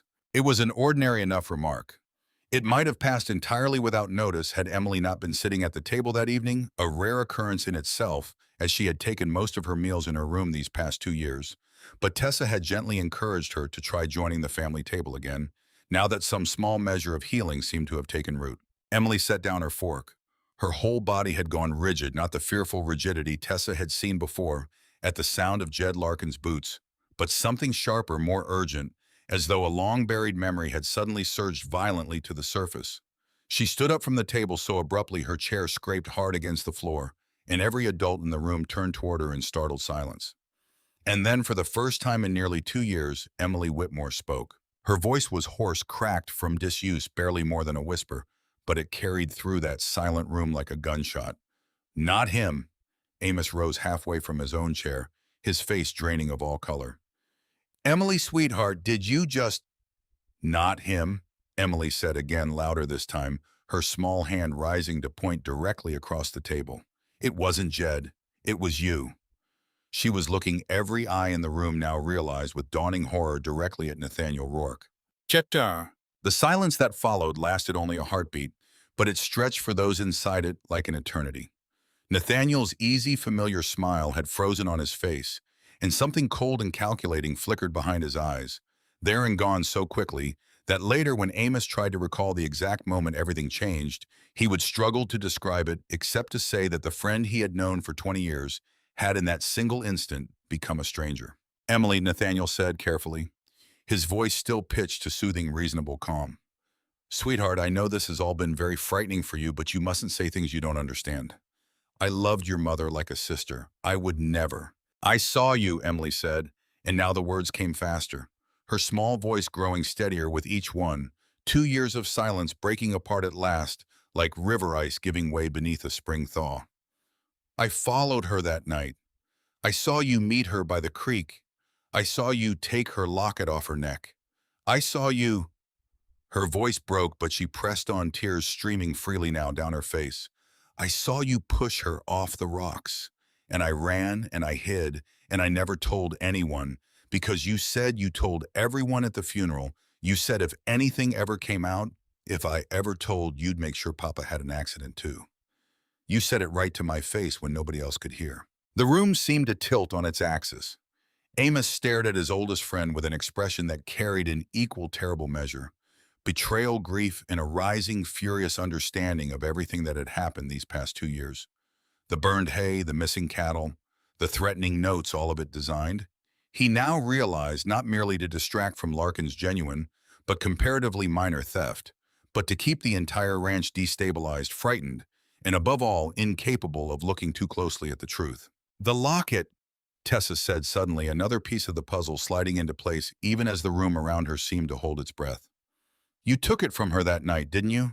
And Emily found where you'd hidden it beneath the piano and kept it secret all this time, too frightened to say anything about where it had come from. Emily nodded, tears still streaming down her face, though her voice held steady now in a way that surprised everyone who had known her these past 2 years. I found it in the barn in his saddlebag the week after Mama died. I didn't understand it then. I only knew it was hers, and I knew I shouldn't have found it there, and I didn't know what it meant, so I hid it where nobody would think to look. I thought if I kept it safe somehow, that meant I was keeping her memory safe too. You forged the diary, Tessa said quietly, understanding crashing over her all at once. You knew Sarah's handwriting well enough, 20 years of friendship, of letters between families. You forged those last pages to make it look like she was planning to leave. And when that story started to unravel, you let Jed Larkin take the blame for the parts that couldn't be explained away, because his real crimes gave you a convenient scapegoat. Nathaniel's careful mask slipped entirely, now revealing something harder and colder beneath it. She was going to ruin everything. He said, his voice low and tight, all pretense of grief-stricken friendship abandoned. She found the ledgers. She confronted me directly, me not Larkin, though he was useful enough once I needed someone to blame.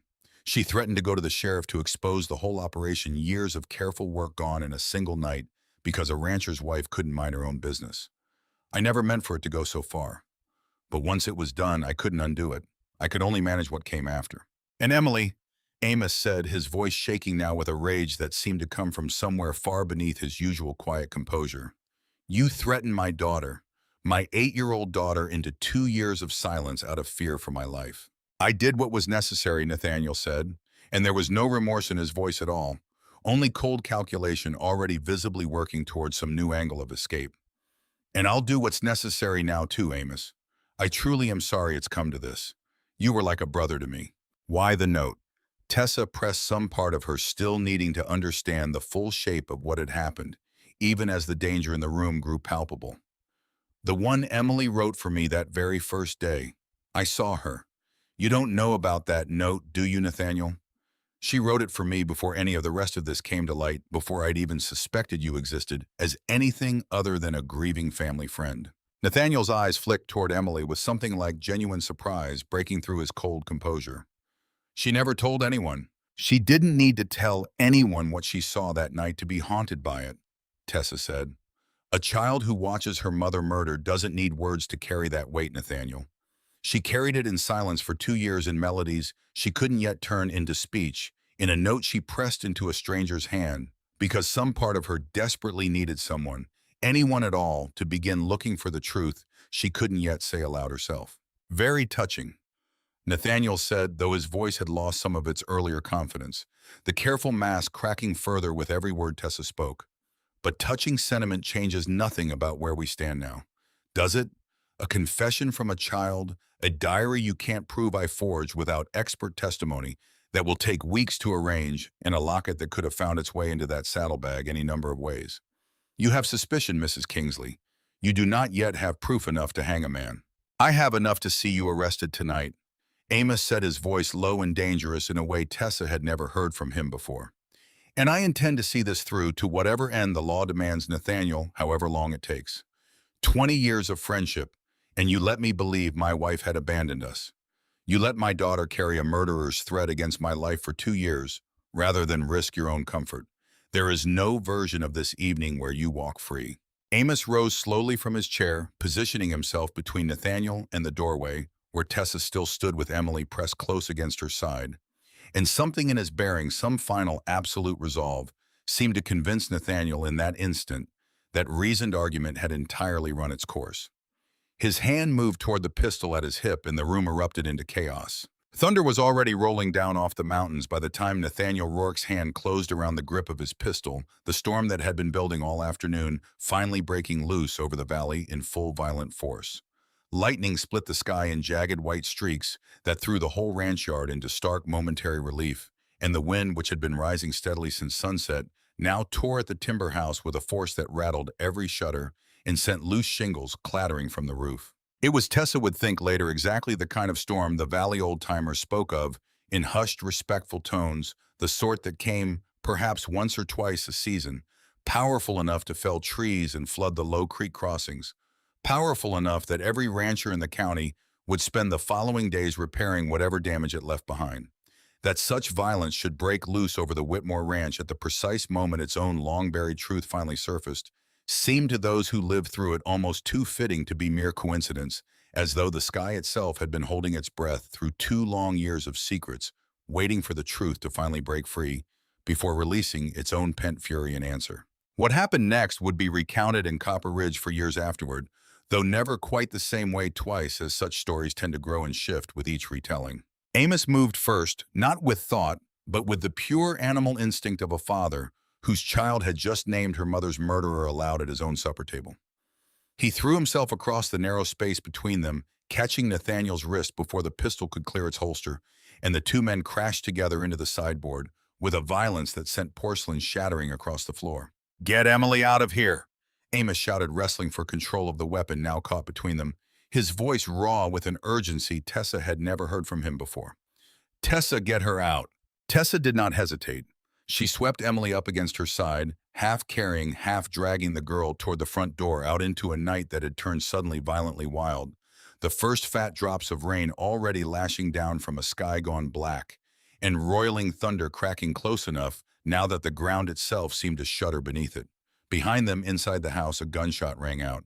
Tessa's whole body went cold with terror, but she did not stop moving, did not look back, propelling Emily across the yard toward the barn, toward whatever shelter and safety she could find, while the storm broke fully overhead and rain came down in sheets that turned the ranch yard to churning mud within moments. It was Mrs. Doyle who reached them first, emerging from the kitchen door with a lantern held high, her face white with fear. "What's happened, Tessa? What in God's name?" "Nathaniel Rourke killed Sarah," Tessa gasped, pulling Emily close against her side, both of them soaked through, already shivering in the cold driving rain. "He's inside with Amos now. We need help, Mrs. Doyle. We need the men from the bunkhouse now before—" She did not need to finish. Mrs. Doyle was already running her lantern, swinging wild arcs of light through the storm-dark yard, shouting for the ranch hands, with a volume that belied her age and stature.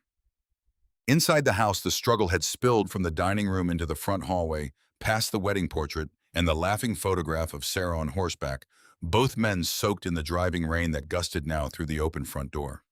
Amos had managed to wrestle the pistol free at last, sending it skittering across the wet floorboards, but Nathaniel was younger by nearly a decade, and desperate in the particular way of a man who has just watched 2 years of careful lies collapse in a single evening. "You don't have to do this," Amos said, backing toward the stairs, his chest heaving, blood trickling from a cut above his eye where Nathaniel's fist had connected moments before.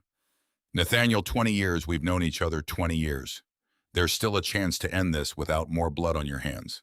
There's no ending this any other way now," Nathaniel said, and something in his voice had gone past desperation into something colder, something resigned. "She saw me, Amos. Your daughter saw everything, and now the whole valley will know it too. I have nothing left to lose." He lunged and Amos met him, and the two men grappled at the top of the stairs in a struggle that seemed for one terrible suspended moment as though it might end with both of them tumbling down into the darkness below. In the moments before that final struggle, as Tessa had pulled Emily from the room, she had caught one last glimpse of Nathaniel's face, and in it, she would later realize lay the answer to a question that had nagged at her ever since she'd first suspected the diary's final pages were forged.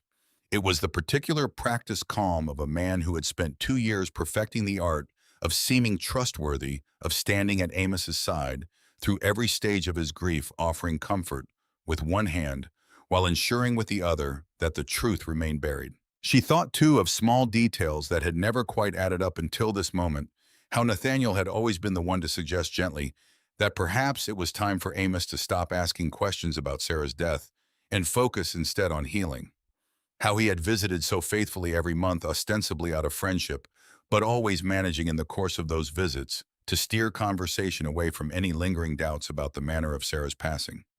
How he had been, Tessa now realized with a chill, positioned perfectly all along to monitor exactly how close the truth might be to surfacing. It was Reverend Hastings, arriving at the ranch not an hour after the sheriff's men had taken Nathaniel away, who helped Tessa piece together the fuller shape of what had happened, drawing on knowledge of the valley's cattle troubles that stretched back further than anyone had previously suspected.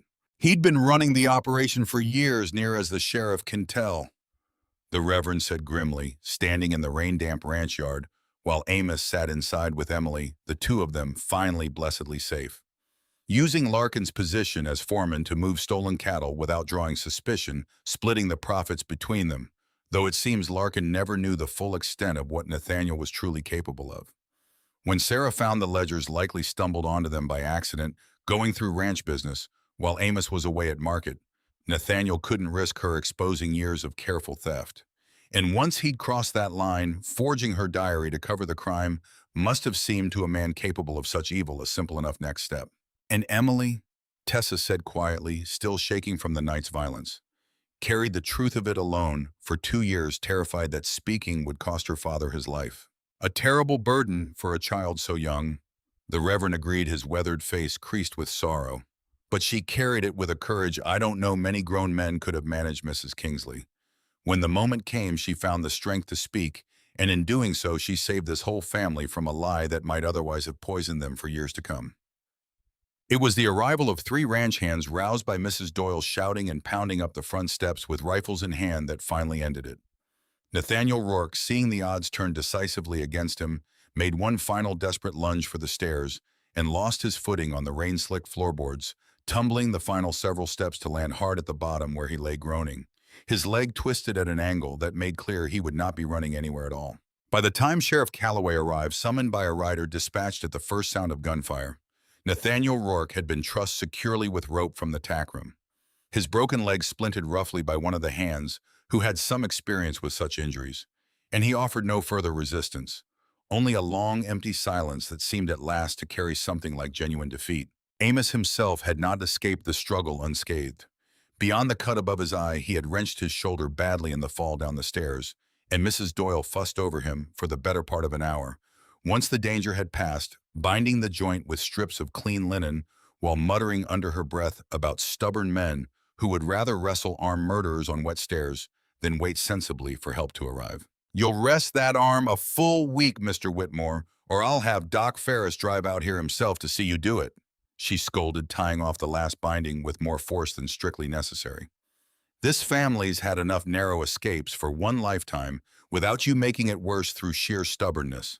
"Yes, Mrs. Doyle," Amos said with the particular meekness of a man who knew better than to argue with the housekeeper who had run his household and mothered him nearly as fiercely as she mothered Emily for going on 15 years.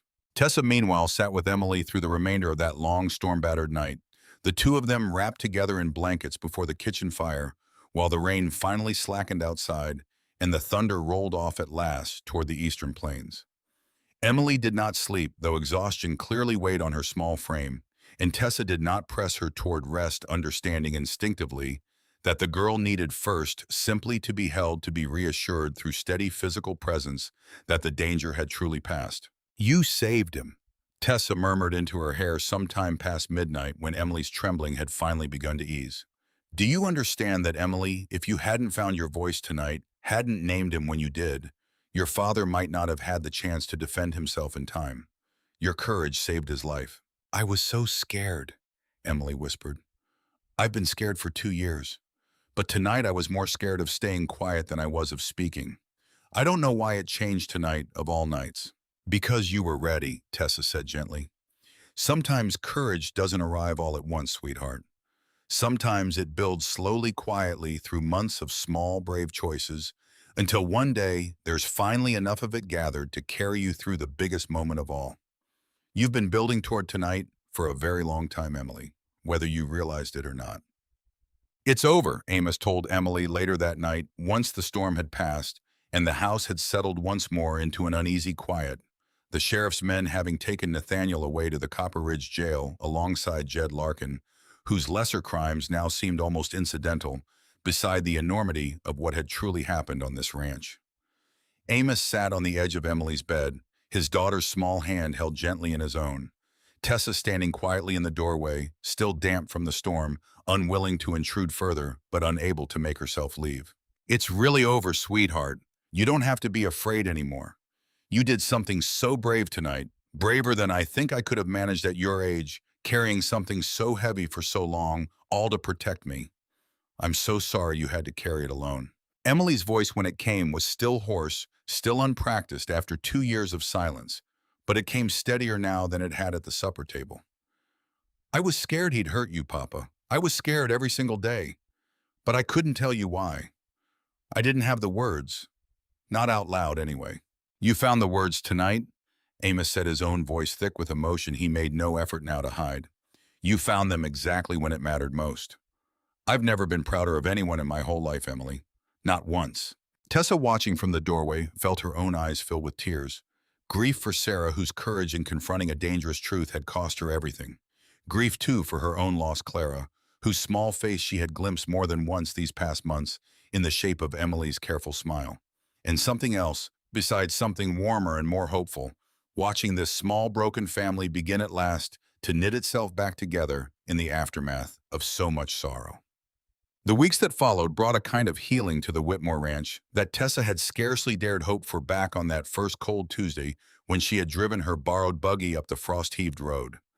Emily's voice returned slowly in fits and starts, much the way her music had returned before it, halting at first, prone to long silences, but growing steadier and more confident with each passing week. She spoke to Mrs. Doyle first. Small, ordinary requests over breakfast that made the older woman weep openly with relief. She spoke to the ranch hands, neck-shy greetings offered from a careful distance that gradually closed as trust rebuilt itself.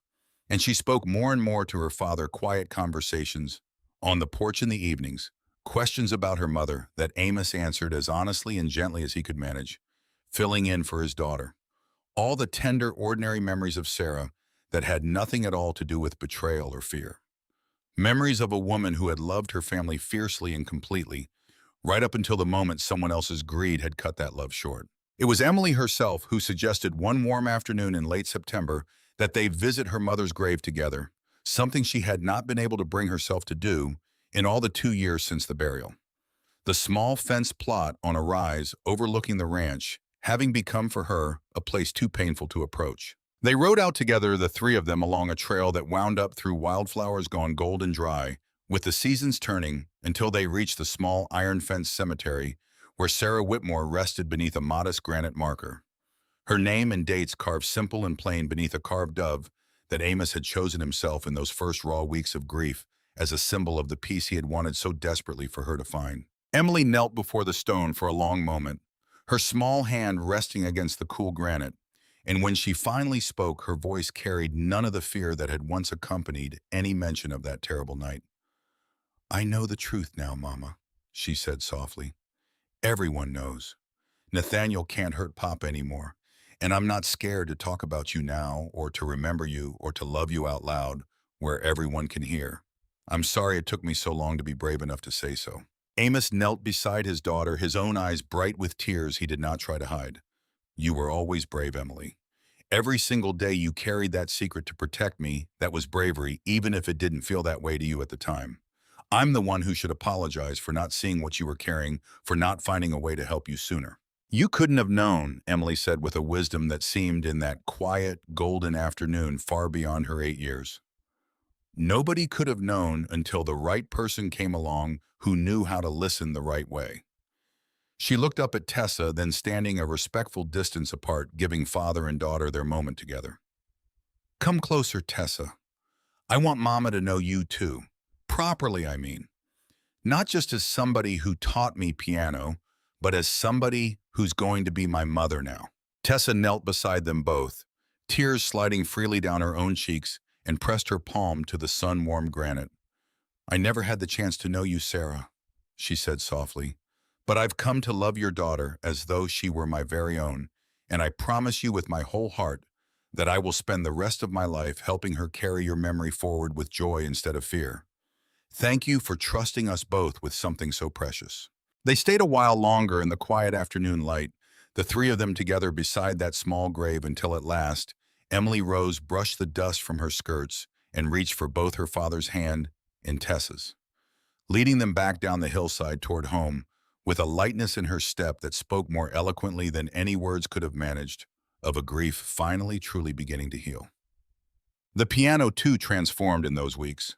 Where once it had stood as a kind of shrine to unspoken terror, its keys worn by a child working through trauma, one careful note at a time, it became instead exactly what it had always been meant to be, a place of joy. Emily played freely now, without the weight of hidden meaning behind every note, and more than once Tessa arrived for a lesson to find the girl already at the bench working out some new melody, entirely of her own invention, humming along under her breath in a voice that grew stronger every week. She sang today. Amos told Tessa one warm August evening, the two of them walking together along the fence line while Emily rode her pony in slow, contented circles. In the near pasture, her laughter, actual laughter, bright and unguarded, carrying clear across the evening air. An old hymn her mother used to sing to her when she was very small. I hadn't heard it in years. I'd nearly forgotten the words myself. "She's healing," Tessa said softly, watching the girl with a warmth that had become over these many months entirely inseparable from her feelings for the whole Whitmore family. "Truly healing, Amos. Not just the silence breaking, but something deeper. I think she's finally allowing herself to remember her mother with love again instead of only fear." "I think you're right." Amos stopped walking, turning to face her fully in the gold evening light, and Tessa felt her breath catch at the openness in his expression. None of the careful reserve she remembered from their first meeting. Only warmth and something that looked very much like the beginning of real unguarded hope. "Tessa, I need to say something, and I hope you'll forgive me if I say it plainly without the kind of careful courtship a woman like you deserves. These past months, watching you with Emily, watching the two of you heal each other in ways I never could have managed alone, I've fallen in love with you. Deeply and completely in a way I did not think myself capable of feeling again after Sarah." Tessa's heart hammered against her ribs, joy and old grief tangling together in a way that left her for a long moment unable to find her own words. "Amos, She stopped, steadied herself, tried again. "I felt the same these past months. I've been afraid to say it, afraid of what it might mean to open my heart again after losing Clara. I've been so careful for 3 years to keep that part of myself locked away where nothing could hurt it further. But being here with you and Emily, I don't want to be careful anymore. I want to let myself love again, even knowing the risk. Then let me ask you properly, Amos said, taking both her hands in his, the fence rail between them. Forgotten the pasture beyond it, gilded gold with evening light. Emily's distant laughter drifting sweet across the warm summer air. Not tonight, not so suddenly, but soon, Tessa. Will you consider a future with us? Not merely as Emily's teacher, but as something far more permanent. As my wife and as a mother to my daughter, if you'll have us both. Tessa felt tears rise unbidden and unstoppable, though these were tears of a kind she had not cried in years. Not grief, but pure, uncomplicated joy. I'll consider it, she said, laughing through her tears despite herself. Though I think you already know my answer, Amos Whitmore, if you've been paying half as much attention to me these past months as I've been paying to you. Emily, it turned out, had been quietly hoping for exactly this outcome for weeks, and when Amos gathered his courage a few evenings later to tell her plainly what he hoped for the family's future, her reaction left no doubt at all about how she felt. I've been praying for it, she confessed, sitting between her father and Tessa on the porch swing, her small face lit with a joy so open and unguarded that both adults felt their hearts nearly overflow at the sight of it. Every night since summer. I didn't want to say anything in case it didn't come true, and I didn't want to seem like I was trying to push either of you towards something you weren't ready for. But I've wanted this for so long, Papa. I want Tessa to be my mother. Not instead of my first mother, I know that's not how it works, but as well as her. Both of them together somehow watching over me. That's exactly how I hope to think of it too, Tessa said, pulling the girl close against her side, her own eyes bright with tears. I could never replace your mother, Emily, and I wouldn't want to try. But I'd be honored beyond words to help finish raising you alongside the memory of everything she gave you in her too short time with us. Then it's settled, Amos said, his voice thick with emotion he made no effort to hide. Provided Tessa says yes properly when I ask her the way a woman deserves to be asked. He did ask her properly the following Sunday, down on one knee beside the very fence rail where he had first confessed his feelings, with Emily standing a respectful distance away, practically vibrating with excitement, and Mrs. Doyle watching from the kitchen window with a dish towel pressed to her mouth to stifle happy tears. Tessa Kingsley, Amos said, holding out a small ring that had belonged to his own grandmother, polished carefully for the occasion. You walked into this house 8 months ago and found a family broken by grief and silence, and you gave us both patiently, piece by piece, back to ourselves. I love you completely, not as a replacement for anything I've lost, but as the whole remarkable woman you are in your own right. Will you marry me and let me spend the rest of my life trying to deserve the gift you've already given this family? Yes, Tessa said before he had even fully finished the question, laughing and crying in equal measure as he slipped the ring onto her finger. Yes, Amos, 1,000 times yes. Emily's whoop of delight carried clear across the pasture, startling a flock of meadowlarks into sudden flight against the darkening evening sky. And for the first time in longer than any of them could easily remember, the whole Whitmore family, however unconventionally assembled, felt entirely unreservedly complete. Before you keep watching to see how this beautiful story ends, I want to ask you something. Do you believe some families are simply meant to find each other even through the hardest circumstances imaginable? Let me know in the comments below. And if this story has touched your heart tonight, please take just a moment to like this video. It truly means the world to this channel, and it helps bring more stories like this one to people who need them. Now let's return to the Whitmore Ranch, where one final mystery still waited to be discovered. There remained, of course, practical matters to settle before any wedding could be properly planned. The trials of Nathaniel Rourke and Jed Larkin, chief among them, both men eventually convicted on the strength of evidence that included Emily's own brave testimony, delivered with a steadiness that surprised the entire Copper Ridge courtroom, given how recently her voice had returned to her at all. Nathaniel would spend the remainder of his life behind bars for Sarah Whitmore's murder. His once respected name now spoken in the valley only with contempt and disbelief that such evil could have hidden so long behind such an ordinary trusted face. Jed Larkin, convicted separately for his cattle theft, though never for any role in Sarah's death, received a sentence that satisfied most in Copper Ridge as at least a measure of justice, even if the greater crime had lain elsewhere all along. Amos found in the aftermath of both trials a strange and unexpected peace settling over him. Not the absence of grief which he suspected would remain with him in gentler form for the rest of his life, but a kind of resolution he had not thought possible in the 2 years of uncertainty that had preceded it. He no longer lay awake wondering what had truly happened to his wife. He no longer watched his daughter's silence with helpless, grief-stricken confusion, wondering what terrible thing might be locked behind it. The truth, however painful, had set them both free in a way that mere time alone had never quite managed. "I used to think," he told Tessa one evening, sitting together on the porch, while Emily practiced scales inside her voice, now humming along cheerfully, with every phrase, "that healing meant forgetting, moving past the pain until it faded enough not to hurt anymore. I don't think that's true at all. Not really. I think healing means learning to carry the pain differently, not lighter exactly, but held in a way that no longer crushes you flat beneath it." "That sounds like something worth believing," Tessa said softly, leaning her head against his shoulder in the gathering dusk.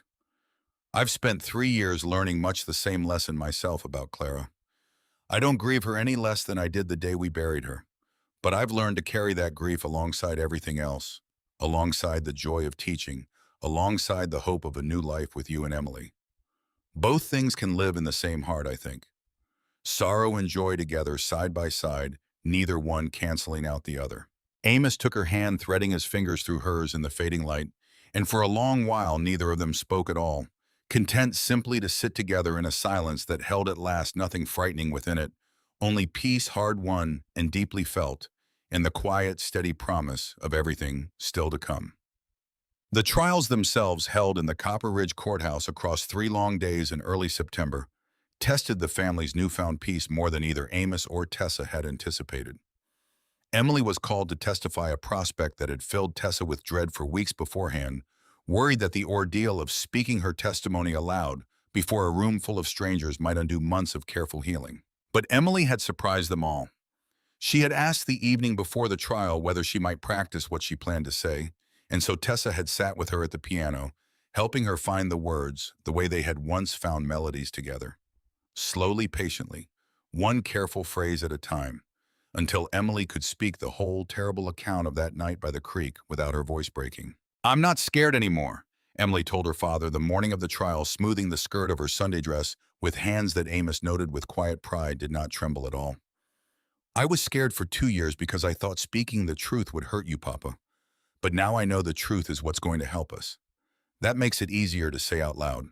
Her testimony, delivered in a clear, steady voice that carried easily through the hushed courtroom, left grown men and women alike wiping tears from their eyes, not merely for the horror of what she described, but for the remarkable courage it took a child so young to describe it so plainly, so bravely, in service of a truth that mattered more to her than her own comfort.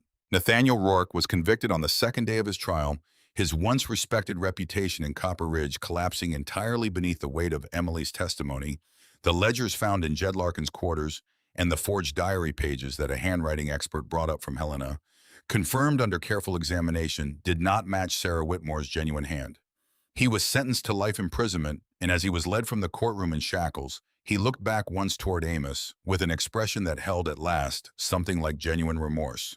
Though whether it was remorse for Sarah's death or merely for his own downfall, none of them could say for certain, and none of them much cared to guess. "It's finished," Amos said as they walked out of the courthouse together into the bright September sunshine. Emily's small hand held tight in his own, Tessa close beside them both. Truly finished at last.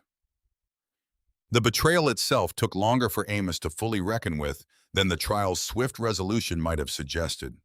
He sought out Reverend Hastings privately more than once that autumn, wrestling aloud with a grief that had grown, if anything, more complicated rather than less in the aftermath of learning the truth. "I keep asking myself how I never saw it," he confessed one afternoon, sitting across from the Reverend in the small book-lined study behind the Copper Ridge Church. 20 years, Reverend. I stood up at his own wedding. I trusted him with things I never told another living soul. How does a man miss something so monstrous, hiding in plain sight for so long? Because evil rarely announces itself plainly, Reverend Hastings said gently. It wears the face of a friend precisely because that disguise serves it best. You are not foolish for having trusted Nathaniel Rourke Amos. You are simply a man who extended good faith to someone who did not deserve it. And there is no shame in that. The shame belongs entirely to the man who abused your trust, not to you for having offered it in the first place. I don't know how to forgive him, Amos admitted quietly. I know the scriptures speak plainly enough on forgiveness. I know Sarah herself in that letter she left asked me not to let grief close my heart forever. But forgiving the man who took her from us, from Emily, I don't know that I have that particular grace in me, Reverend. Not yet, and perhaps not ever. Forgiveness isn't always immediate, nor is it always complete, the Reverend said, his weathered face kind in the afternoon light filtering through the study window. Sometimes it's a road walked slowly over years, rather than a door thrown open all at once. I don't ask you to forgive Nathaniel today, Amos, nor tomorrow either, if your heart isn't ready. I only ask that you leave the door open to the possibility someday when you're able, not for his sake, but for your own and for Emily's. Bitterness carried too long has a way of poisoning the very people trying hardest to heal around it. Amos considered this for a long while, watching dust motes drift golden through the afternoon light. I'll try, he said finally. That's the most honest promise I can make right now, Reverend. I'll try. That's all any of us can do, Reverend Hastings said with a warm, understanding smile. Try and trust, and let healing come in whatever time it needs. Not finished, Tessa said gently, looking down at Emily's upturned face, bright with a relief that seemed in that golden autumn light almost tangible. Beginning, I think. This is where the healing truly begins. The weeks that followed brought small, ordinary joys that all three of them had nearly forgotten how to expect. Emily's laughter, once so rare it startled the household, when it occurred became a familiar and welcome sound throughout the ranch house, ringing out from the kitchen, where she helped Mrs. Doyle bake, from the pasture, where she rode her pony with an ease and confidence that grew week by week, from the parlor where she practiced piano, now purely for the joy of it, without the shadow of buried memory hanging over every note. She began attending the small schoolhouse in Copper Ridge again, that autumn, tentative, at first uncertain how her classmates might receive a girl who had been silent for so long and was now suddenly expected to speak and play and laugh alongside them, as though nothing at all had happened. But children, Tessa had always found, possessed a remarkable capacity for simple acceptance, and within a few weeks Emily had made friends easily enough, her natural warmth reasserting itself now that fear no longer held it in check. She asked me today, Amos told Tessa one crisp October evening, whether she might invite some of her new friends out to the ranch for a birthday party come spring. I hadn't the heart to tell her how strange it felt hearing her ask something so wonderfully ordinary after everything we've been through. Her first morning back at the little Copper Ridge schoolhouse had not been without its difficulties. The schoolmistress, a kind but somewhat flustered young woman named Miss Adler, who had taken the position only that autumn, and knew Emily's history only secondhand, had not quite known how to introduce a child, returning after 2 years of silence, and had fretted privately to Tessa beforehand about saying the wrong thing in front of the other students. Simply treat her as you would any other new pupil, Tessa had advised gently. She doesn't need special handling. Miss Adler only patience if she's quiet at first and warmth if she isn't. She'll find her own way into things given room to do it. And find her way she had. Within the first week, Emily had befriended a freckled, talkative girl named Ruthie Pruitt, Hannah's own niece as it happened, who possessed exactly the kind of easy, chattering friendliness that drew Emily gently out of her remaining shyness, without ever pressing too hard against it. By the second week, the two girls were inseparable, sharing lunch pails on the schoolhouse steps and whispering together over shared lesson books. And by the third week, Emily had begun walking the half-mile home from school with a cluster of other children, her laughter carrying clear across the autumn air, in a way that made Tessa, watching from the porch each afternoon, feel a fresh wave of gratitude every single time she heard it. She told the class about her piano playing yesterday. Miss Adler reported to Tessa one afternoon with visible relief in her voice. Stood right up and told them she meant to play for the Christmas program this year if they'd have her. I'll confess, Mrs. Kingsley, I'd worried terribly about how she might settle back in, given everything the poor child's endured. I needn't have worried at all, it seems. Children are remarkably resilient, Tessa said, especially once they're given a safe place to be resilient in. That's all any of us have really tried to give her. Let her have her party, Tessa said, smiling. Let her have every ordinary joy a girl her age deserves. She's more than earned it. The weeks leading up to the wedding brought their own gentle flurry of preparation, and Emily threw herself into the planning with an enthusiasm that delighted everyone around her. She helped Mrs. Doyle select the flowers that would decorate the ranch yard, insisting on late wildflowers gathered fresh from the meadow rather than anything more formal since, as she put it, with the particular certainty of an 8-year-old who had given the matter considerable thought, Mama always loved the meadow flowers best, and I think she'd want them at Papa's wedding too. She helped choose the music as well, spending long evenings at the piano with Tessa working through hymns and simple melodies until they had assembled a small program that satisfied her exacting standards, and she asked shyly whether she might be allowed to play a short piece herself during the ceremony.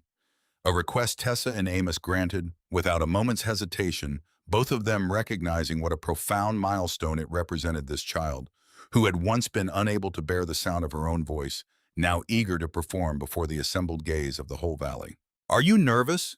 Tessa asked her the evening before the ceremony, finding Emily practicing her chosen piece by candlelight long after she should have been asleep. "A little," Emily admitted, her fingers pausing on the keys, "but it's a good kind of nervous. Not like before. Before I was nervous because I was scared. Now I'm nervous because I want everything to be perfect for you and Papa both." She looked up, her wide gray eyes serious in the flickering candlelight. "Thank you for marrying us both, Tessa. I know that sounds strange since you're only really marrying Papa, but it feels like you're marrying me too somehow. Like we're all promising each other something tomorrow, not just the two of you."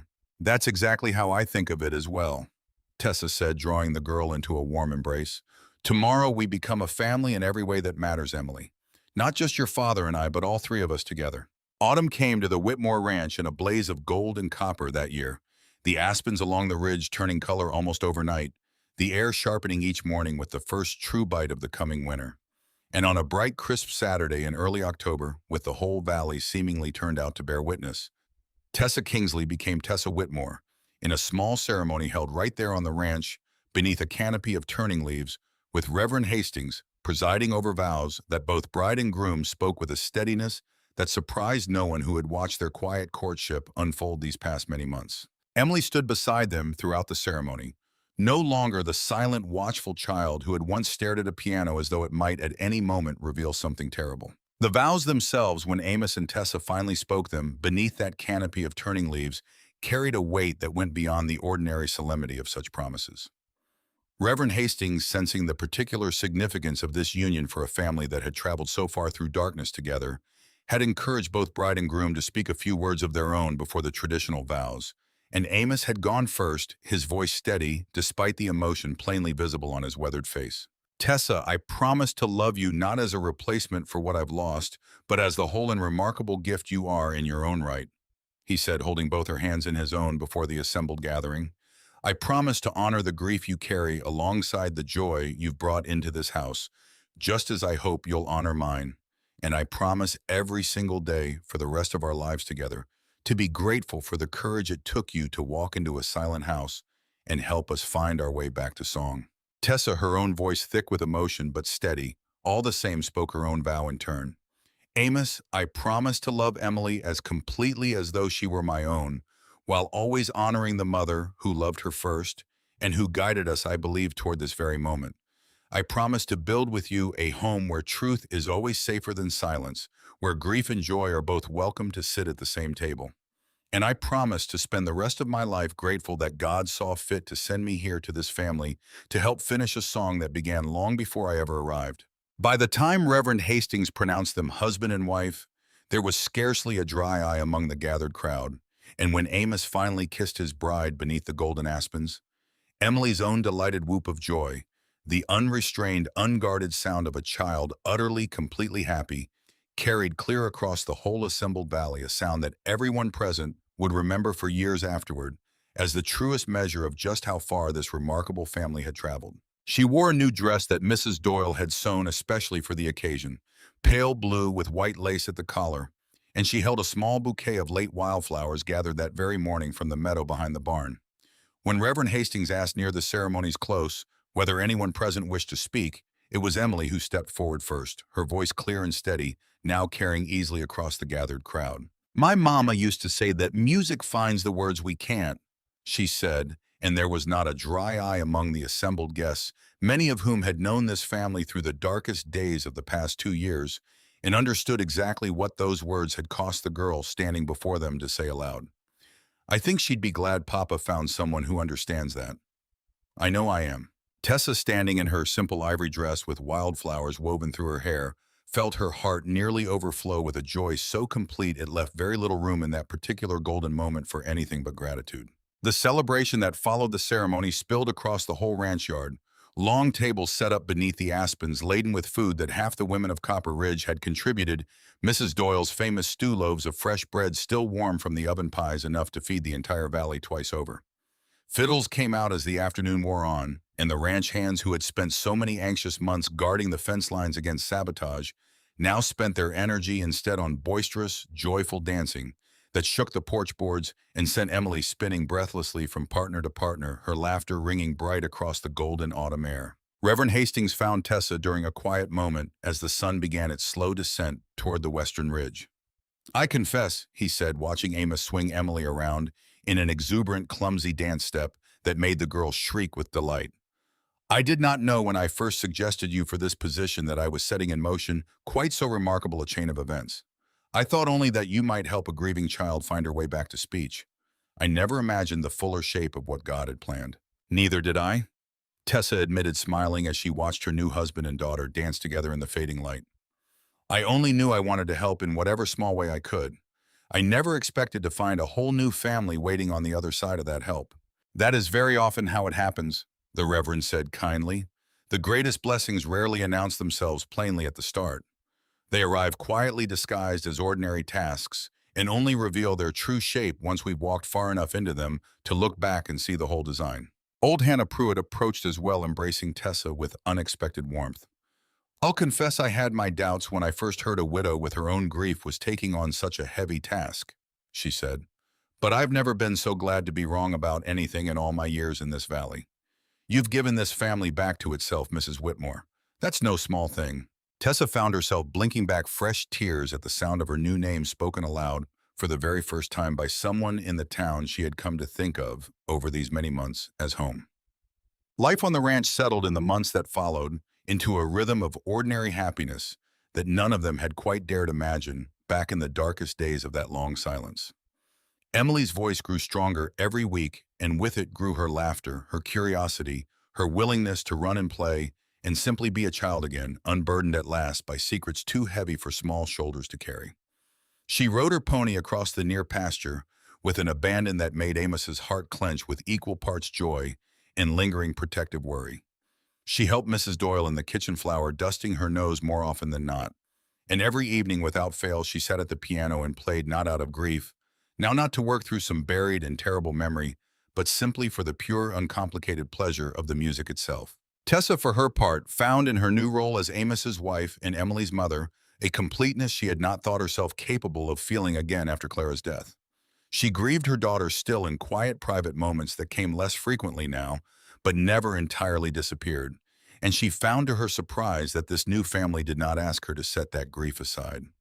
Amos spoke of Clara sometimes gently asking Tessa to tell him stories of her daughter's short life, and Emily, in her own careful way, had begun to think of Clara almost as a kind of sister she had never met, but somehow, through her new mother's love, had come to know a little all the same.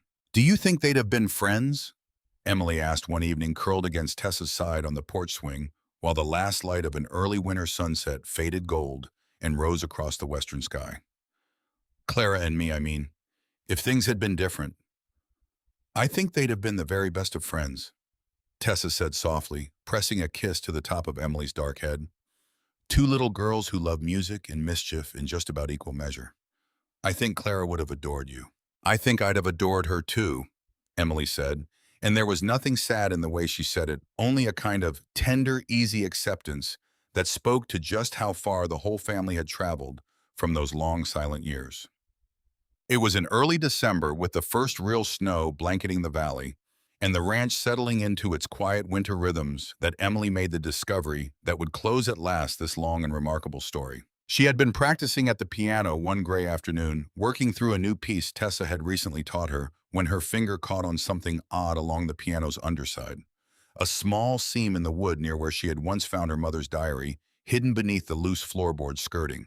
Though this seam sat higher, tucked inside the piano's own casing, where the felt lining had begun with age to peel loose from its backing. Curious, she pried the loose felt back further and found tucked into a narrow gap between the wooden frame and its lining a single folded letter yellowed with 2 years of hiding, sealed with a small wax stamp that Emily recognized immediately as her mother's own private seal.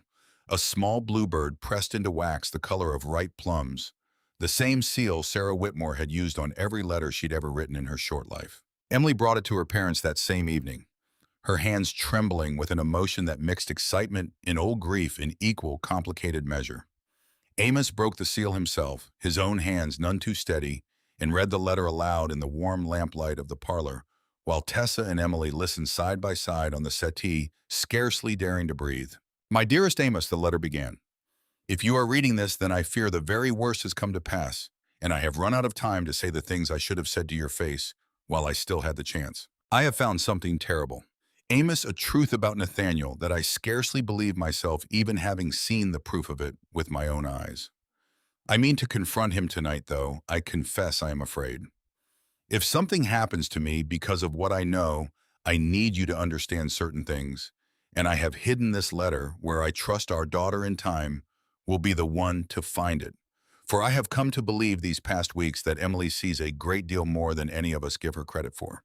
And I trust her instincts, even at her young age, more completely than I trust my own. Should the worst come to pass, my dearest husband, do not let grief close your heart forever. I have watched you these many years, and I know how deeply, how completely you are capable of loving, and I could not bear the thought of that love going to waste locked away out of loyalty to my memory. Emily will need a mother's love, as she grows a love. I will not be able to give her myself if my fears tonight prove justified. And so I ask you this, strange as it may sound, when the time is right, and only when it feels right to your own heart, open yourself to loving again. I do not know who that woman might be. I cannot know writing this in such haste and fear. But I trust that God in His mercy will send someone capable of finishing the song. I fear I will not live to complete someone patient enough to reach our daughter through whatever silence my death might cause her. Someone with love enough in her own heart to make this broken family whole again. I picture her somehow, though I cannot say why, a woman who has known deep sorrow herself, who plays music not merely as skill, but as a kind of quiet ministry, who will love Emily not as a replacement for me, but as herself fully and completely. Find that woman, Amos, when your heart is ready. Let her finish the song I cannot. And know wherever I am that I will love you both always beyond whatever comes. All my heart now and forever, Sarah." The silence that followed Amos's reading stretched long and profound, broken only by the soft crackle of the fire, and after a moment by the quiet sound of three people weeping together. Not tears of fresh grief, but tears of a wonder so complete it defied easy description, the strange and holy sensation of watching a circle close that none of them had known until this very moment had ever been left open. "She described you," Amos said finally, his voice thick with emotion, turning to look at Tessa with an expression of such open awe that she felt her own heart nearly stop within her chest. "Tessa, she described you almost exactly. A woman who has known deep sorrow, who plays music as a kind of ministry. She never knew you. She couldn't have known you. And yet here I am," Tessa finished softly, tears sliding freely down her own cheeks, now one hand pressed to her heart, as though she might otherwise not believe it were truly beating. "Amos, I don't know how to explain this except to say that I believe with my whole heart that some things are simply meant to be, that God does indeed work in ways we cannot always trace or explain, weaving even our deepest sorrows into some larger, kinder pattern that only becomes visible looking backward." Emily curled between them on the settee, looked up with an expression that held in equal measure wonder and a deep, settled peace. "Mama knew you were coming," she said softly. "Even before she was gone, she knew someone would come to finish the song." "I think she did," Tessa said, drawing the girl close against her side. "And I think, Emily, that you and I have been finishing it together this whole time. one lesson at a time without either of us quite realizing what we were building toward. That evening, once Emily had finally reluctantly gone up to bed, her small face still glowing with the wonder of her mother's letter, Tessa found herself drawn back to the piano in the quiet parlor moonlight, spilling silver through the window across the yellowed keys. She sat at the bench where Sarah Whitmore had once sat, where Emily had once sat, in frightened silence, pressing 5 mysterious notes over and over into the stillness, trying desperately to make herself understood. She lifted her hands to the keys and played those same 5 notes slowly, deliberately, the way Emily had first played them so long ago, back when they had carried nothing but fear and unspoken terror. But this time she did not stop. She let her fingers continue weaving those 5 notes forward into a fuller melody, something warm and unhurried and full of hope. The kind of music that spoke not of secrets buried in fear, but of a family healed of grief, transformed at last into something bearable, even beautiful. Amos came to stand in the doorway, watching her play with an expression of such profound tenderness that Tessa felt in that single golden moment the full weight and wonder of everything the past year had brought them. Sorrow given voice, silence broken, a family shattered by betrayal, made whole once more through patience and courage and love that had refused against every reasonable expectation to give up hope.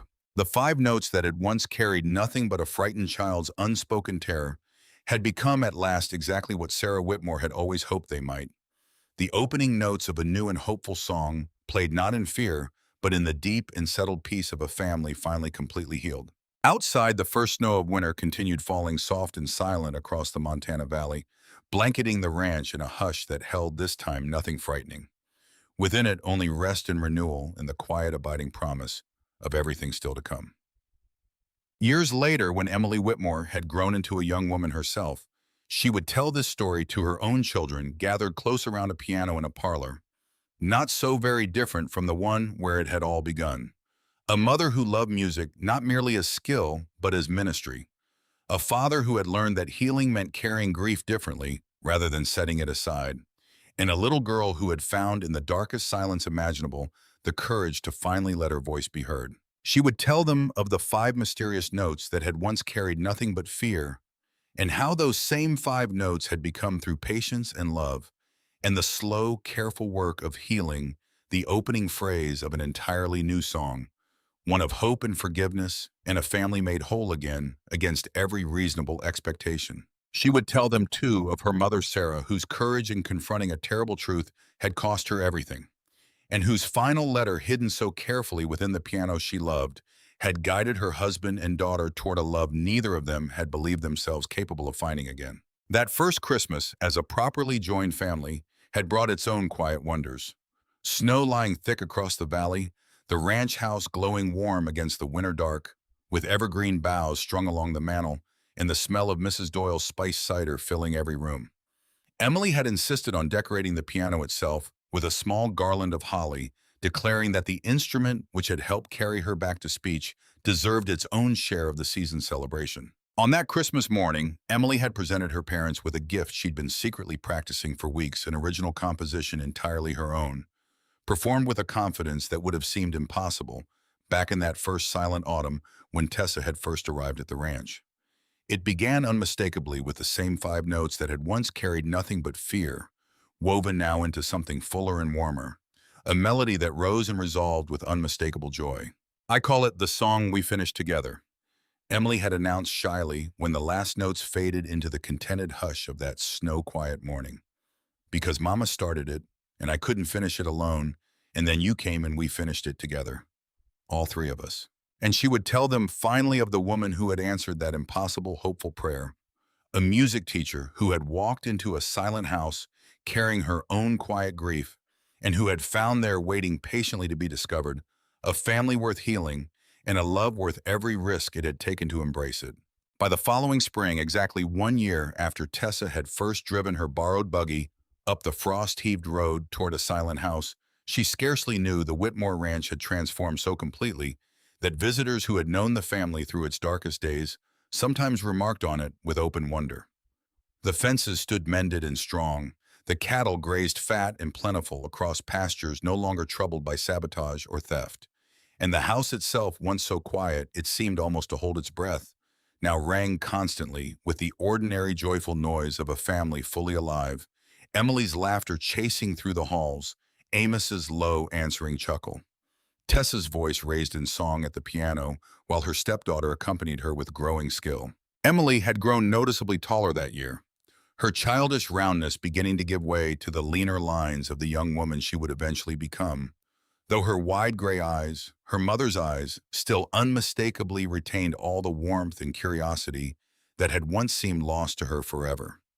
She had hosted her long-promised birthday party that spring, a whole afternoon of cake and games and laughing children spilling across the ranch yard, and Amos had watched the celebration from the porch with an expression of such complete, unguarded joy that Tessa, standing beside him with her hand tucked into his, had felt her own heart nearly overflow at the sight of it. "A year ago," Amos said quietly, watching Emily lead a game of tag across the yard, her voice ringing clear and unafraid across the warm spring air. "I couldn't have imagined this, couldn't have let myself hope for it even. I'd nearly convinced myself that silence was simply what our family had become permanently, and that the best I could manage was to love her through it as gently as I knew how." "And now?"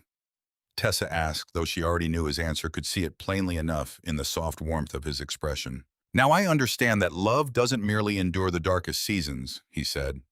"Sometimes if we're patient enough, if we trust enough, it carries us clean through to the other side of them, into something better than we ever dared imagine possible." He turned to look at her fully, his eyes bright with an emotion too large for easy words. "You did that, Tessa, for both of us. I'll spend the rest of my life grateful for it. We did it together," Tessa said softly. "All three of us. That's the only way healing like this ever truly happens. I think not one person carrying the whole weight alone, but a family patient and brave enough finding their way back to each other one small step at a time." They stood together at the fence rail a while longer, watching Emily's game of tag wind down into breathless laughter and the golden spring light stretch long and warm across the pasture. And Tessa found herself thinking, not for the first time, of that first cold Tuesday when she had driven her borrowed buggy up this very road, uncertain whether she possessed the strength to help a grieving family when her own grief remained so unresolved. She understood now, with a clarity that had taken the whole of that remarkable year to earn, that her own sorrow had never been a liability to overcome before she could help this family heal. It had been all along the very thing that equipped her to recognize their pain, to sit patiently within it, rather than rushing past it, to trust that healing arrived, not through forgetting, but through the slow, faithful work of carrying grief differently held alongside joy, rather than walled off from it, woven into the fabric of an ordinary happy life, rather than kept separate from it. Clara's memory lived on in her now, not as a wound she carried alone, but as a tenderness she brought to every interaction with Emily, a patience born of understanding exactly how precious and exactly how fragile a child's healing truly was. And Sarah's memory lived on too, in the family she had loved so fiercely and protected so bravely, in the daughter she had raised to be courageous, even in the depths of terrible fear, in the letter she had left behind, trusting that love somehow would find its way back to the people she'd had to leave too soon. "Mama would be so happy," Emily said, running up to join them at the fence rail, her face flushed and glowing from the game, her wide gray eyes bright with the particular joy of a child utterly secure in her own belonging. "Wouldn't she, Papa, if she could see us now? She'd be happier than I could ever properly describe," Amos said, drawing his daughter close against his side, his other arm already wrapped securely around Tessa's shoulders. "I believe she already knows, Emily. I believe she's watching over us, still glad beyond measure that the song she started got finished after all, and finished so beautifully." Emily smiled and reached for both their hands, and together the three of them walked back toward the house, as the sun continued its slow, golden descent toward the mountains of family made whole. Not despite its sorrows, but somehow mysteriously through them, carried forward on nothing more or less than patience and courage, and a love that had refused against every reasonable expectation to ever give up hope. The piano still stood in that parlor decades later, its keys worn smoother still by generations of hands that had learned each in their own time that even the deepest silence can find its way eventually back to song.